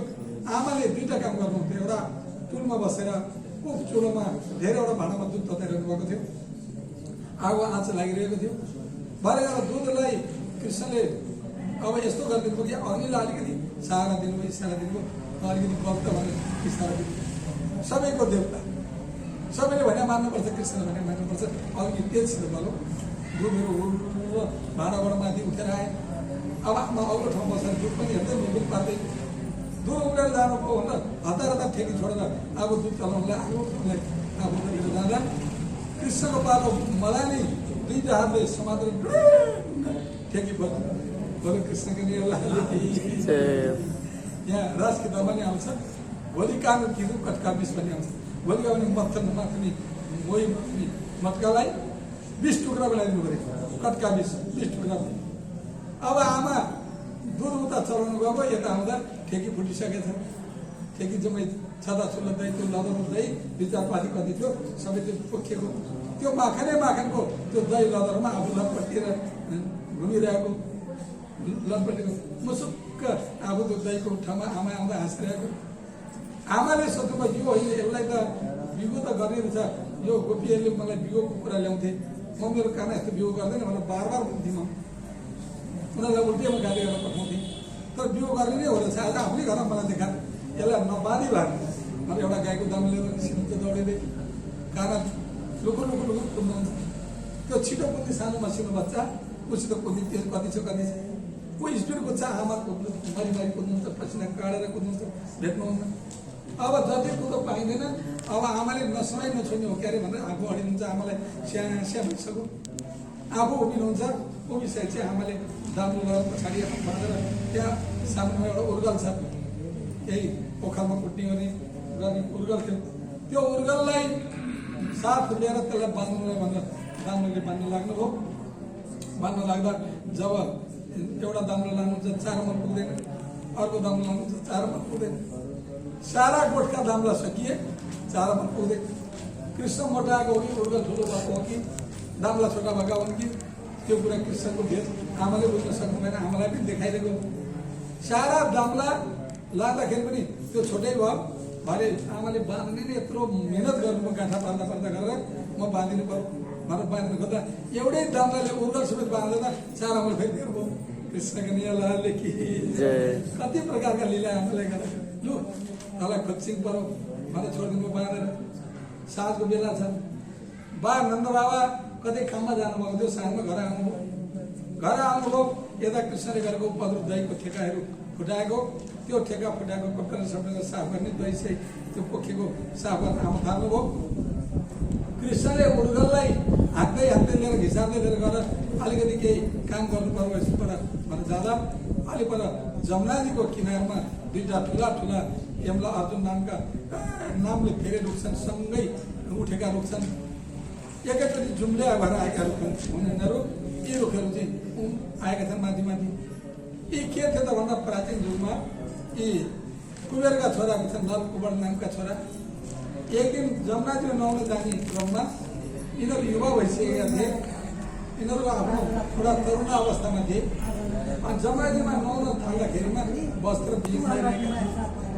नुहाइरहेको बेलामा त्यतिखेर नारद गोकुलतिर आउँदा जमुनाजी तल आउनुपर्ने गोकुल आउन लाग्दा यिनले नारद गुरुलाई अलिकति अपमान गरेर बाहिर निक्लिदिए आफ्नो प्रदर्शन गराए अनि गुरुले भन्नुभयो तिम्रो कसका छोरा हामी कुबेरका छोरा अलिकति रागसित बोले हाम्रो नि यहाँतिर छ नि अलिकति त्यो धन कमायो भने धनकै राग पनि आउने त्यता कुरा पनि हुन्छ कति ठाउँ हाम्रो एक कलकत्ताको फसलले भन्छ धनी बाबुका बिग्रिया छोरा त्यो छोरालाई धेरै धन कमाइदिनु हुँदैन ठिक्क यो कुरामा मगलदास गुरुजीले पनि भन्नुभएको छ मगलदास गुरुजीले के भन्नुभएको छ भन्दा तिमीले यो सारा मन्दिर यो संरचना जति बनाउँछौ बनाऊ तिम्रो पाला भयो तर पछाडि आउने पिँढीलाई एउटा इँटा राख्ने ठाउँ चाहिँ छोडेर आऊ बोलो कृष्णका लीलाले कि उसले थाहा पाओस् एउटा इँटा राख्नुपर्छ मैले भन्दा बुझोस् सबै हामीले परिपूर्ण गरेर जाने काम नगर भनेर गुरुले भन्नुभएको छ त्यसै गरी आज यो धेरै धन कमाइदिनु आउने छोरालाई भन्ने कुरा यसले शिक्षा दिन्छ अनि हामी कुबेरका छोरा तिमीहरूलाई बाले त एउटा थुक्रे पनि तोरी टिपेको थियो बाटामा तोरी किन टिप्यो त भन्दा यो उनको एउटै भाषा थियो कुबेरको भाषा के थियो भन्दा मौकामा हिरा बोल्नु यो मौकामा कौडी नछोड्नु कौडी पैसा जोडी लाख त्यो कौडी नै जोड्दा धेरै उयो एउटा कौडी जाने बित्तिकै त्यो लाख 50 बन्न सक्दैन त्यस कारणले गर्दा त्यो थुक्रे तोरी टिप्दै गर्दा त्यो बोरा भरेका थिए एक दिन कहिले महाभारत कालमा आउँदा कृष्णको के अरे पाण्डवका गाडा गएर हिलोमा भाँसिएको कथा छ त्यो हिलोमा भाँसिँदाखेरिमा त्यो गाडा उठाउन नसक्ने कति हिलोमा गएर फसो कुबेरले स्वाट तोरीका बोरा तोरी लिएर गएर चाहिँ त्यो हिलोमा हाल्नु र गाडा तारेछ यो चाहिँ हो हिरा पर्नु बेमौकामा कौडी नछोड्नु थुक्रे तोरी पनि टिप्ने हो मौकामा बोरा लगाएर हिला पनि हाल्ने यस्तो विचारका कुबेर आज उनका छोरा तिमी बाले यस्तो शिक्षा दियो तिमीलाई जलमा मागे नुहाउनु हुँदैन वस्त्र लगाएर नुहाउनुपर्छ तिमीलाई थाहा छैन यहाँ त वरुण देवताको बास छ यहाँ ठुला ग्राहक भइको बास छ यिनीहरूको अपमान हुँदैन एक त जलको आफ्नै पहिचान छ जल भनेको थोपा एउटा जीवन हो पानी जीवन हो एउटा जीवन व्यक्ति जल खान पायो भने अहिले मर्छ त्यो त पशु चपाइले खान्छ अरू कहिले तन्त्र बस्ने पानी पिउँछन् तिमीले यसरी नुहाउनुहुन्छ भनेर गाली गर्दाखेरिमा उसले केही विचार पुरै साधुलाई अलिकति गाली गरेपछि साधुले भन्नु ठिक छ तिमीलाई यस्तै बन्नु मन छ भने बन म यही आशीर्वाद दिन्छु द्वापर युगमा कृष्णको आगमन होला तब तिमीहरू फेरि उद्धार हुनु आज तिमीहरू जड भएर बसिरहनु परोस् बोलो कृष्णको लीलाले कि जड भएर बस्नु वृक्षको रूपमा बस्नुपर्छ भनेर आशीर्वाद दिनुभएको थियो ती दुइटै भाइ वृक्ष भए त्यही वृक्ष चाहिँ आज जमराजीमा नामले धेरै भएर बसेका थिए ठुला आरोप भएर बसेका थिए आज आमाले उर्गल बाँधिदिनु हो कृष्ण उर्गल घिसार्दै त्यही जमराजीको किनारमा पुग्नुहुन्छ ठुला अजङ्गी रुखहरू छ त्यो अजङ्गीको रुखमा बसेर आफूभित्र छिरिदिनुहुन्छ उर्गल हल्क्यो अब अलिकति बल लाग्यो भने इसारा त दिनु पर्यो हो उसको लागि के छ त्यो मात्रै बन्नु पर्यो ऊ के संसार विश्व ध्वस्त पार्न सक्छ उसले उसित कमी के छ उसले अलिकति धक्का केही लगाइदिएको थियो ठुला रुखको जन्म लडे जस्तै सबै गोकुल गाउने थर्काएर त्यो बगरमा धुलो उडाएर लडौ साँझको बेला त्यही बेला पिताजी आउनुहुन्छ घरमा जसोदे पिताजीले बोल्दा माता बोल्नु आज कानाले गरेको पत्रमाथि सुन्नुभएको जसोदे अलिक कलासित बोल्नु हजुर खोइ त काना बाबु कहाँको आज कुरा कृष्णदेखि तपाईँको कृष्णको पत्रको बारेमा मलाई थाहा छैन गएर हेर्नु त्यतै होला आज यो पत्ता खोलेर सारा गरेँ मेरो बुद्धीले भने पत्ता होइन आफ्नै घर आज मलाई देखाइदियो मैले त्यतै बाँध्ने छु उठाउनु त्यतै बाहिर होला भनिदिनु भयो आमाले आमालाई साह्रै हुँदैन हेत त्यसो गर्दा मैले साथी बेला बाबु कताको छैन त उर्गल पनि छैन घाम पनि छैन बाबुले भन्नु यताउता नामले धेरै रुखेर गरेका छन् आवाज भएको छ कहीँ रुखमा गएर चिचिमिचे बिनी पनि हुन्छ तिमी कति व्यक्ति रहेछौ अलिकति सम्झिनु पर्दैन त्यसै रिस गर्नुहुन्छ तिमी त आमा हो आमाले धेरै प्रकारको माया हुन्छ ममता बढी हुन्छ आमासित भनेर सम्झँदाखेरि हो र खाना छैन बाहिर, फेरि आमालाई माया जानु दौडेर बाहिर आउँदा खाना भेटिँदैन। अब कहाँ छ पहिले त्यही रुखमा जाउँ अनि आउँदा खोजौँला, न रुखले केही चिया बोकिँदा भनेर जाँदा रुखमा पुग्दा त त्यो नौनी माखन लागेर पुरै नौनीले चिल्लो चिप्लो भएको जिउमा त्यो बगरको त्यो रुखले पछाडि धुलो उठाएको धुलो चिप्लो जिउमा टाँसिँदाखेरि त त्यो 4 पैसाको ढेलो जस्तो सुकिया ढेलोको चैतको ढेलो त्यो ढेलो जस्तो स्वरूप छ जम्मै। मुसुक्क आमाबालाई देख्दाखेरि दाँत चाहिँ मोतीको दाना जस्तो टल्केका, बरु कृष्णको नियमला उर्गलमा बाँधिरहेको हतार हतार दामनको खोला बाबुँदै यहाँ छ खोला खोला खोला खोला सातो गयो, विश्वको सातो गाउन आएको अझ पनि सातो गयो होला भन्दै उठाएर लिएर आउँछन्। यस्ता प्रकारका बालीलाई अनगिन्ती र उनीहरू नलकुबडहरू चाहिँ उठेर उनीहरूले अर्जी गरे, हामीले ठुलो कुरा भुल गऱ्यौँ, हिजो हामीले नारद गुरुलाई अपमान गऱ्यौँ, हे कृष्ण तपाईँको बाटो बसेका छौँ, हामीलाई मुक्ति दिनुहोस् भनेपछि उनीहरू उर्दा गति गरेर आफ्नो परमपदमा पुगेको कुराहरू इतिहासमा आउँछ। यस्ता कुराहरू चाहिँ आज बालीलाई कति कति बालीलाई गर्नु हो भने यो 11 वर्ष बाल्नेको लीला कृष्णले गर्नु। र कृष्ण त्यस्तो शक्तिशाली परम तत्त्व परम शक्ति हुन्छ भने अनि त्यही कृष्णले 11 वर्ष बाल्नेपछि रासमा गएर रास खेल्नु हो। रासमा पनि बन्सी बजाएर गोपीहरूलाई बनाउनुहुन्छ। साँझको बेलामा गोपीहरू आफ्नो कामधन्दामा व्यस्त भएको बेलामा बन्सी बज्छ। बन्सी बज्नुभन्दा पनि अगाडि साँझको समयको एउटा स्वरूपलाई खडा गरेर वृन्दावन के अरे गोकुलतिर पठाउनुहुन्छ। त्यसको नाम योगमाया छ, हामी गाउँछौँ योगमाया स्वरूपलाई। योगमायालाई पठाउँछ। योगमाया गएर गोकुलमा गएर सारा गोपीहरूलाई बोलाएर लिएर भनेर पठाउनुहुन्छ। योगमाया बोलाउन जान्छन्। कहिले पुगेर आउनु, यहाँ गोकुल लीलाको प्रसङ्ग आउँछ वाणीमा। गोकुल लीला प्रसङ्ग आउँदा 42वटा गाउँ छ। श्रीकृष्णका गाउँहरू, काकाका गाउँ, मामाका गाउँ गएर सबै जोड्दाखेरि 42वटा गाउँमा गोपीहरू छरिएका छन्। 84 कोषको ब्रजमण्डल छ, त्यो सबैमा छरिएका छन्। कहिले योगमायाको घर घरमा पुगेर बोलाएर लिएर आउनु। साँझको बेला हो, गाई बस्तु सबै आफ्ना घरवालाहरूलाई साथीहरूलाई आफ्नो बन्धु दाजुहरूलाई पठाइदिनुहुन्छ। आफू म पछि गोवालाहरूलाई मसिना बच्चाहरू लिएर आउँछु भनेर भन्नुहुन्छ र अब एउटा कदमको रूपमा छिपिदिनुहुन्छ। छिपेर योगमायालाई पठाउनुहुन्छ। योगमाया जाँदैछ तर आफूलाई मन मानेन, आफूले कम्मरको बन्सी निकालेर बजाइदिनुहुन्छ।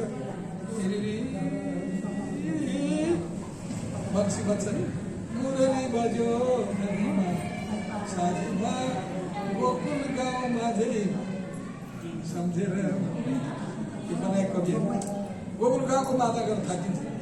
त्यो बन्सीले यो आवाज दिन्छ कि हे राधा, हे इन्द्रावती, हे सुन्दरबाई, हे फलानी, हे फलानी, तिमी किन रिसाएकी मदेखि?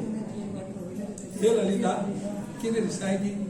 मैले तिमीलाई जो 52 दिन अगाडि के भनेको थिएँ त भन्दा वृन्दावनमा जाउँ, राम्रा फलहरू पाकेका छन्, जमुनाकी कलकल बगेकी छन्, त्यहाँ स्नान गरौँला, वनफल खाउँला, चराचुरुङ्गीको निरत हेरौँला, कोइलीले गाइरहेको, मयूर नाचिरहेको, बाछा बाछीहरू जहाँ जहाँ दुःखलाई रमाइलो गरिरहेको वृन्दावन अति रमाइलो छ, अति रमाइलो। मैले जाउँ भनेको थिएँ।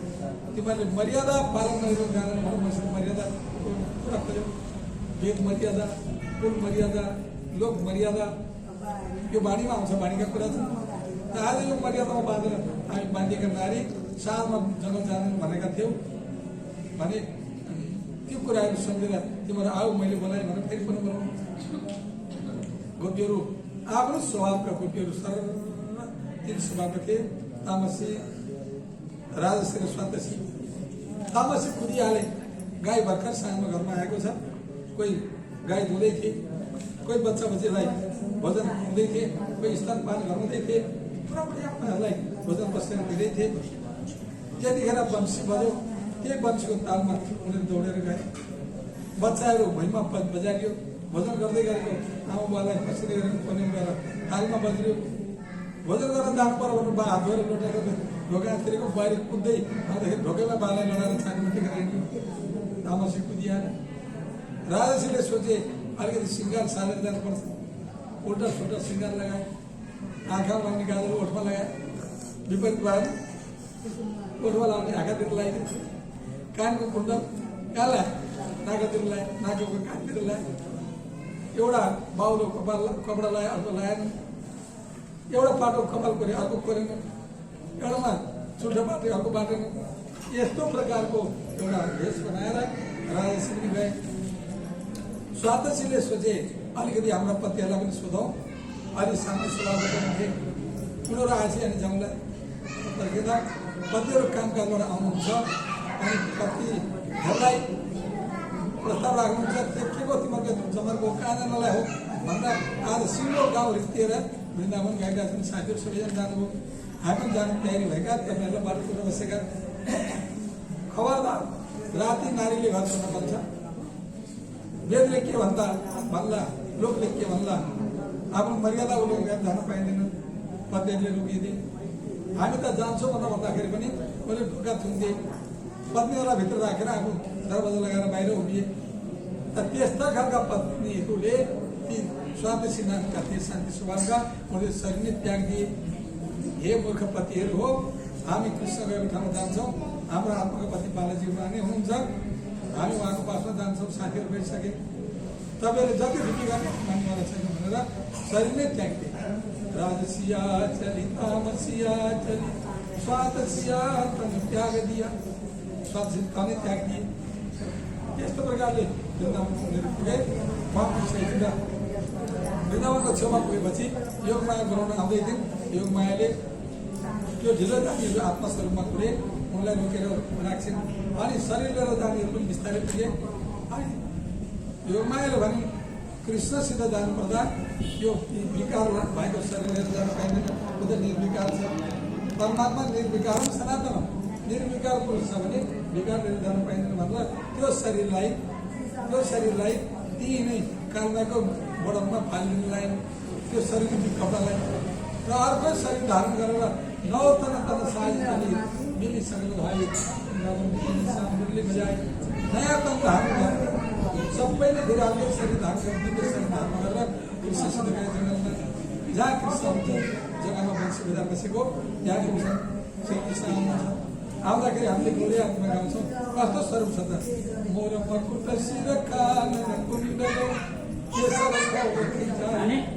वैजयन्ती माला विराजे चन्दन अगर चढ़ाए, पीताम्बर फहरात बदन पर सुहाए, सुंदर मुख पर हृदय पट्यो है, कनक धूर छवि छागे, मोर मकुट शिर कानन कुंडल। यसरी नाचत गावत मुरली बजावत आनंद उमंग बढ़ाए, हल धर सहित ग्वाल बाल संग लिए हसत खेलत घर आए। यस्तो प्रकारको एउटा नटवर वेश धारण गरेर बस्नु। गोपीहरू पुग्छन्, गोपीहरूलाई भन्छ किन आयो राति, मर्यादा उल्लङ्घन गरेर, वेद मर्यादा, कुल मर्यादा, लोक मर्यादा, यो पाठ सिकाएपछि उनीहरूलाई सबै कुरा बताउनुहुन्छ। तब गोपीहरू भन्दा हे कृष्ण, हामी मरेकालाई मार्ने काम नगर्नुहोस्, हाम्रा पति मार्ने तपाईँ नै हुनुहुन्छ भने द्वादश हुन्छ, त्यहाँ उसलाई वचनहरू छ, त्यो द्वादशबाट उनीहरू सफल हुन्छ अनि रासको तयारी हुन्छ। वृन्दावनका सारा वृक्षहरू देखाउनुहुन्छ, देखाइसकेपछि रासको तयारी हुन्छ। रासपछि फेरि अन्तर्ध्यान लीला हुन्छ, अन्तर्ध्यानपछि फेरि पनि परमात्मा आउनुहुन्छ आदिका लीला गरेपछि। त्यसपछिको रास भनेको महारास हुन्छ। अन्तर्ध्यानपछिको रासलाई महारास मानेको छ। यो महाराज चाहिँ दिव्य परमनाथको लीला हो, साक्षात् अक्षरात्मक परमनाथको लीला हो। यो लीला खेलेर धेरै समयसम्म लीला खेलेर अनि धेरै चालो त्यही घर जाइए। अब जहाँ त्यही घरमा जहाँबाट हामी आएका छौँ, जहाँ दुःख सुखको रामत छैन, त्यही घरमा जाउँ भने सबैलाई फेरि परमधाम काम भयो। परमधाम पुगेर पनि फेरि दुःखदायी खेल हेर्ने इच्छा मान्छेलाई मनोरथ पछि रहे। तब तेस्रो राज्य खेला, तब हाम्रो आयो कि त श्यामाजी खेलेथे त, जहाँ श्यामाजीले खेल्नु भएको छ त्यहाँ पनि आयो र सबै जम्मा श्यामाजी सद्गुरु महाराज र तेस्रो ब्रह्माण्ड रत्न अनि भयो। र अहिले हामी तेस्रो ब्रह्माण्डकै लीलाभित्र छौँ भने यहाँ सद्गुरु महाराजजी श्यामा अवतार हुनुहुन्छ र त्यसैले यही कुरोलाई आज यहाँ आयो कि कछुवा आसन राखी आसन एक झुठी जिमी देखाए। अब झुठी जिमी देखाउनको लागि आश लिएर आएका होइनन्, त्यही झुठी जिमीको केही तमासा हेर्नलाई ब्रह्मप्रिय आएका हुन्। ऐसी जुदागी गर्दै कछु कयो सुनेनु जाए। यस्तो जुदागी गरिदिनु भयो अहिले, कसरी भनेको पनि नसुन्ने, काहीँ उहाँ श्रीराजी महाराजको आवाज पनि नसुन्ने। यस्तो समयमा हामी आइपुग्यौँ। बैठी अङ्ग लगाए कि ऐसी गरी अन्तराय एकै ठाउँमा अङ्गमा अङ्ग जोडेर बसेका छन्। मगमिलामा परात्मा स्वरूप मिलेर बसेको छ, तर शुद्धता स्वरूप त्यहाँ छैन। शुद्धता आएको छ यहाँ बीजमण्डलमा।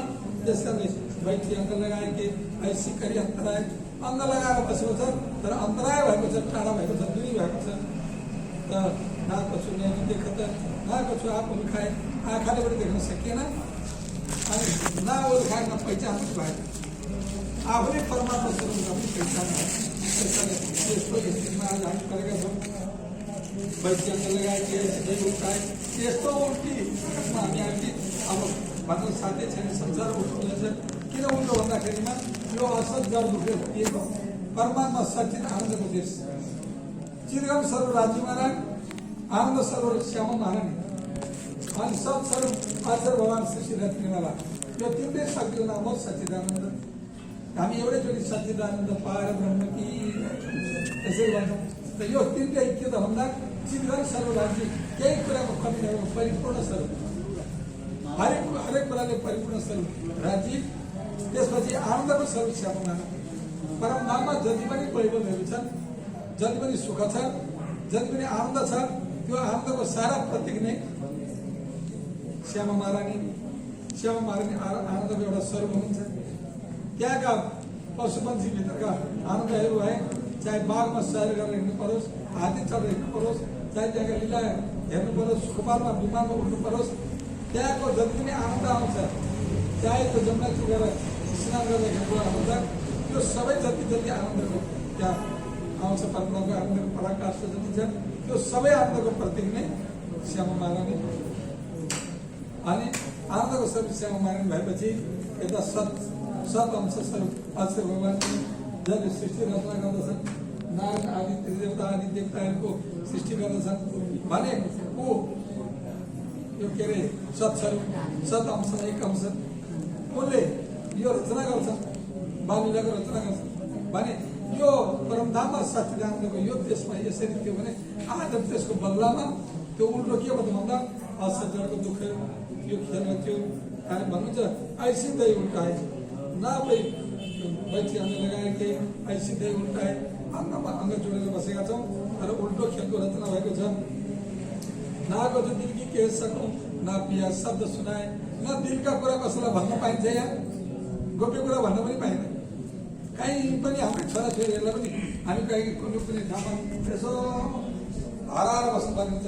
यो गोप्य कुरा होस् दिल खोल्ने ठाउँ नपाएर, कहीँ कसैलाई भन्न गोप्य कुराहरू खोल्नु नपाएर, पनि व्यक्तिहरू बुढापाका बाहिर त्यसै दुःख परेको छ, पीड छ, अरूलाई सुनाएर साध्य छैन, सुन्ने व्यक्ति छैन, सुन्ने कुरा छैन। यिनीको कुरा त यस्तो छ भने आज आत्मपक्षले परमधामको दिव्य लीलाको कारणले हेर्नुपर्दाखेरिमा चाहिँ अब कसले सुनिन्छ, न परमात्माले सुनिन्छ।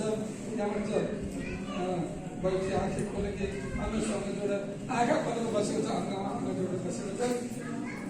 आशा अझैको शोभिदेव भएकोबाट आशा यस्तरी आशा उत्पन्न भएको छ कि के आशा उत्पन्न भएको छ भन्दा परमात्मासँग मिल्नको लागि, बोल्नको लागि, कुरा गर्नको लागि आशा उत्पन्न भएको छ। परमात्मा सुन्नुहुन्न, आवाजमा भेटिनुहुन्न, त्यस कारणले गर्दा यस्तो प्रकारको कुराहरू भन्दै हुनुहुन्छ।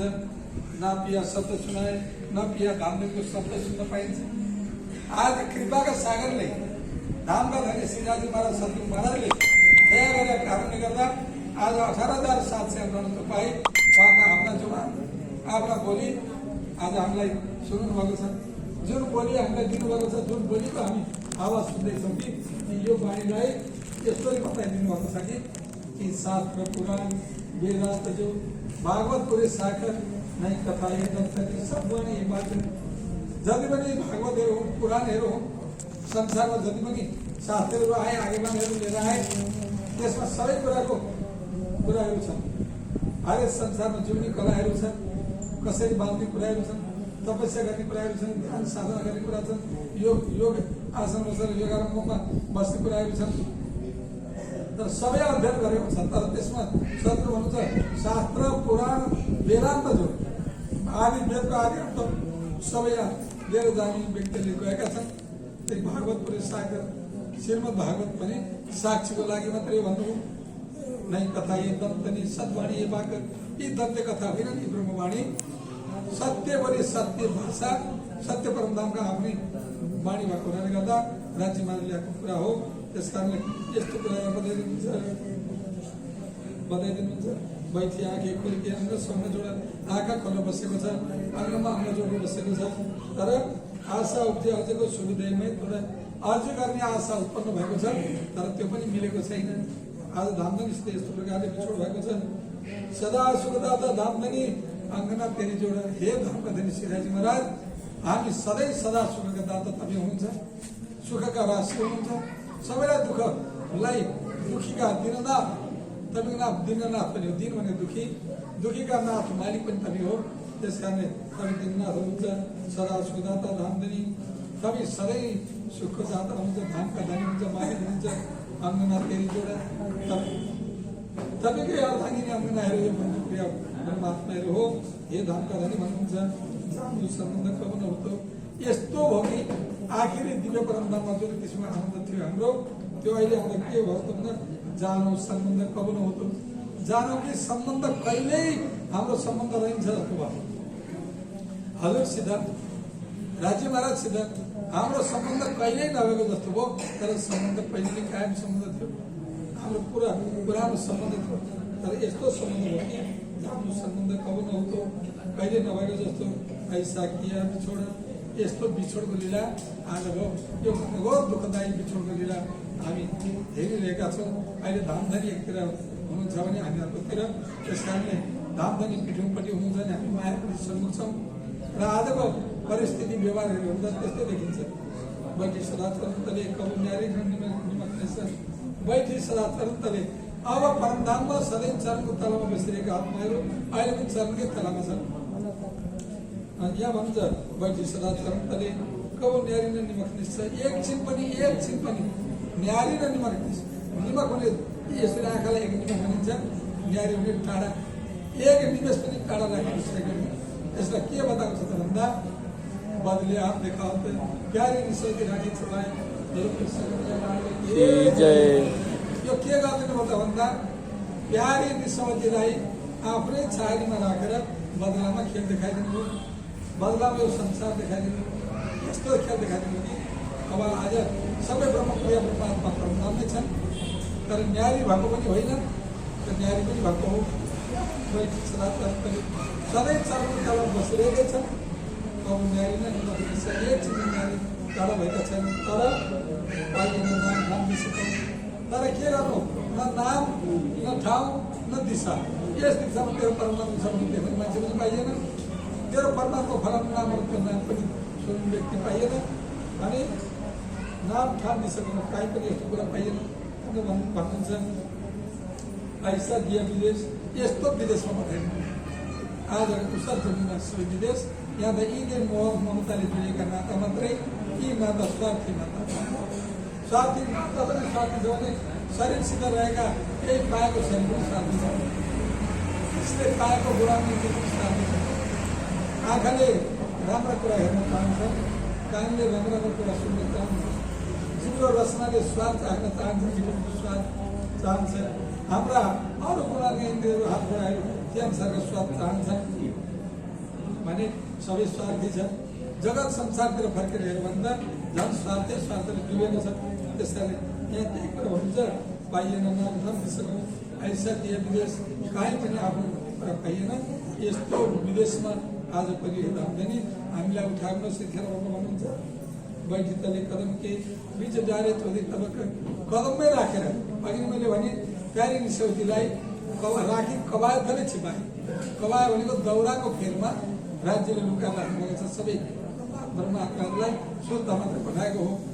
त्यस कारणले बैठी तले कदमकै तलमा राख्नुभएको छ बीच जारी चौधरी तबक 14 लोक संसारमा अब छोडिदिनु भयो आफूले राखेर पनि शुद्धलाई 14 लोकमा छोडिदिनु भयो। दूर दराज ऐसी गरी नजिक नपाइए हक यस्तो दूर दराजमा पुर्याइदिनु भयो यदि टाढा ठाउँमा पुर्याइदिनु भयो कहिले मिलन होला भन्ने कुरा हामीलाई लागेको छ। नजिक नपाइए हक भनेको धामधनी परमात्मा नजिकमा पाइएन यस्तो प्रकारको उद्देश्यमा आज हामी आयौँ र र आज त्यस्तो प्रकारको खेल हामी खेल्दैछौँ भने अब प्यारे सुन्दर शाहजी यो सरजमिनमा बसेता पनि आज हाम्रा ब्रह्मलीन ब्रह्मात्माहरूलाई स्मरण गरेर हामीले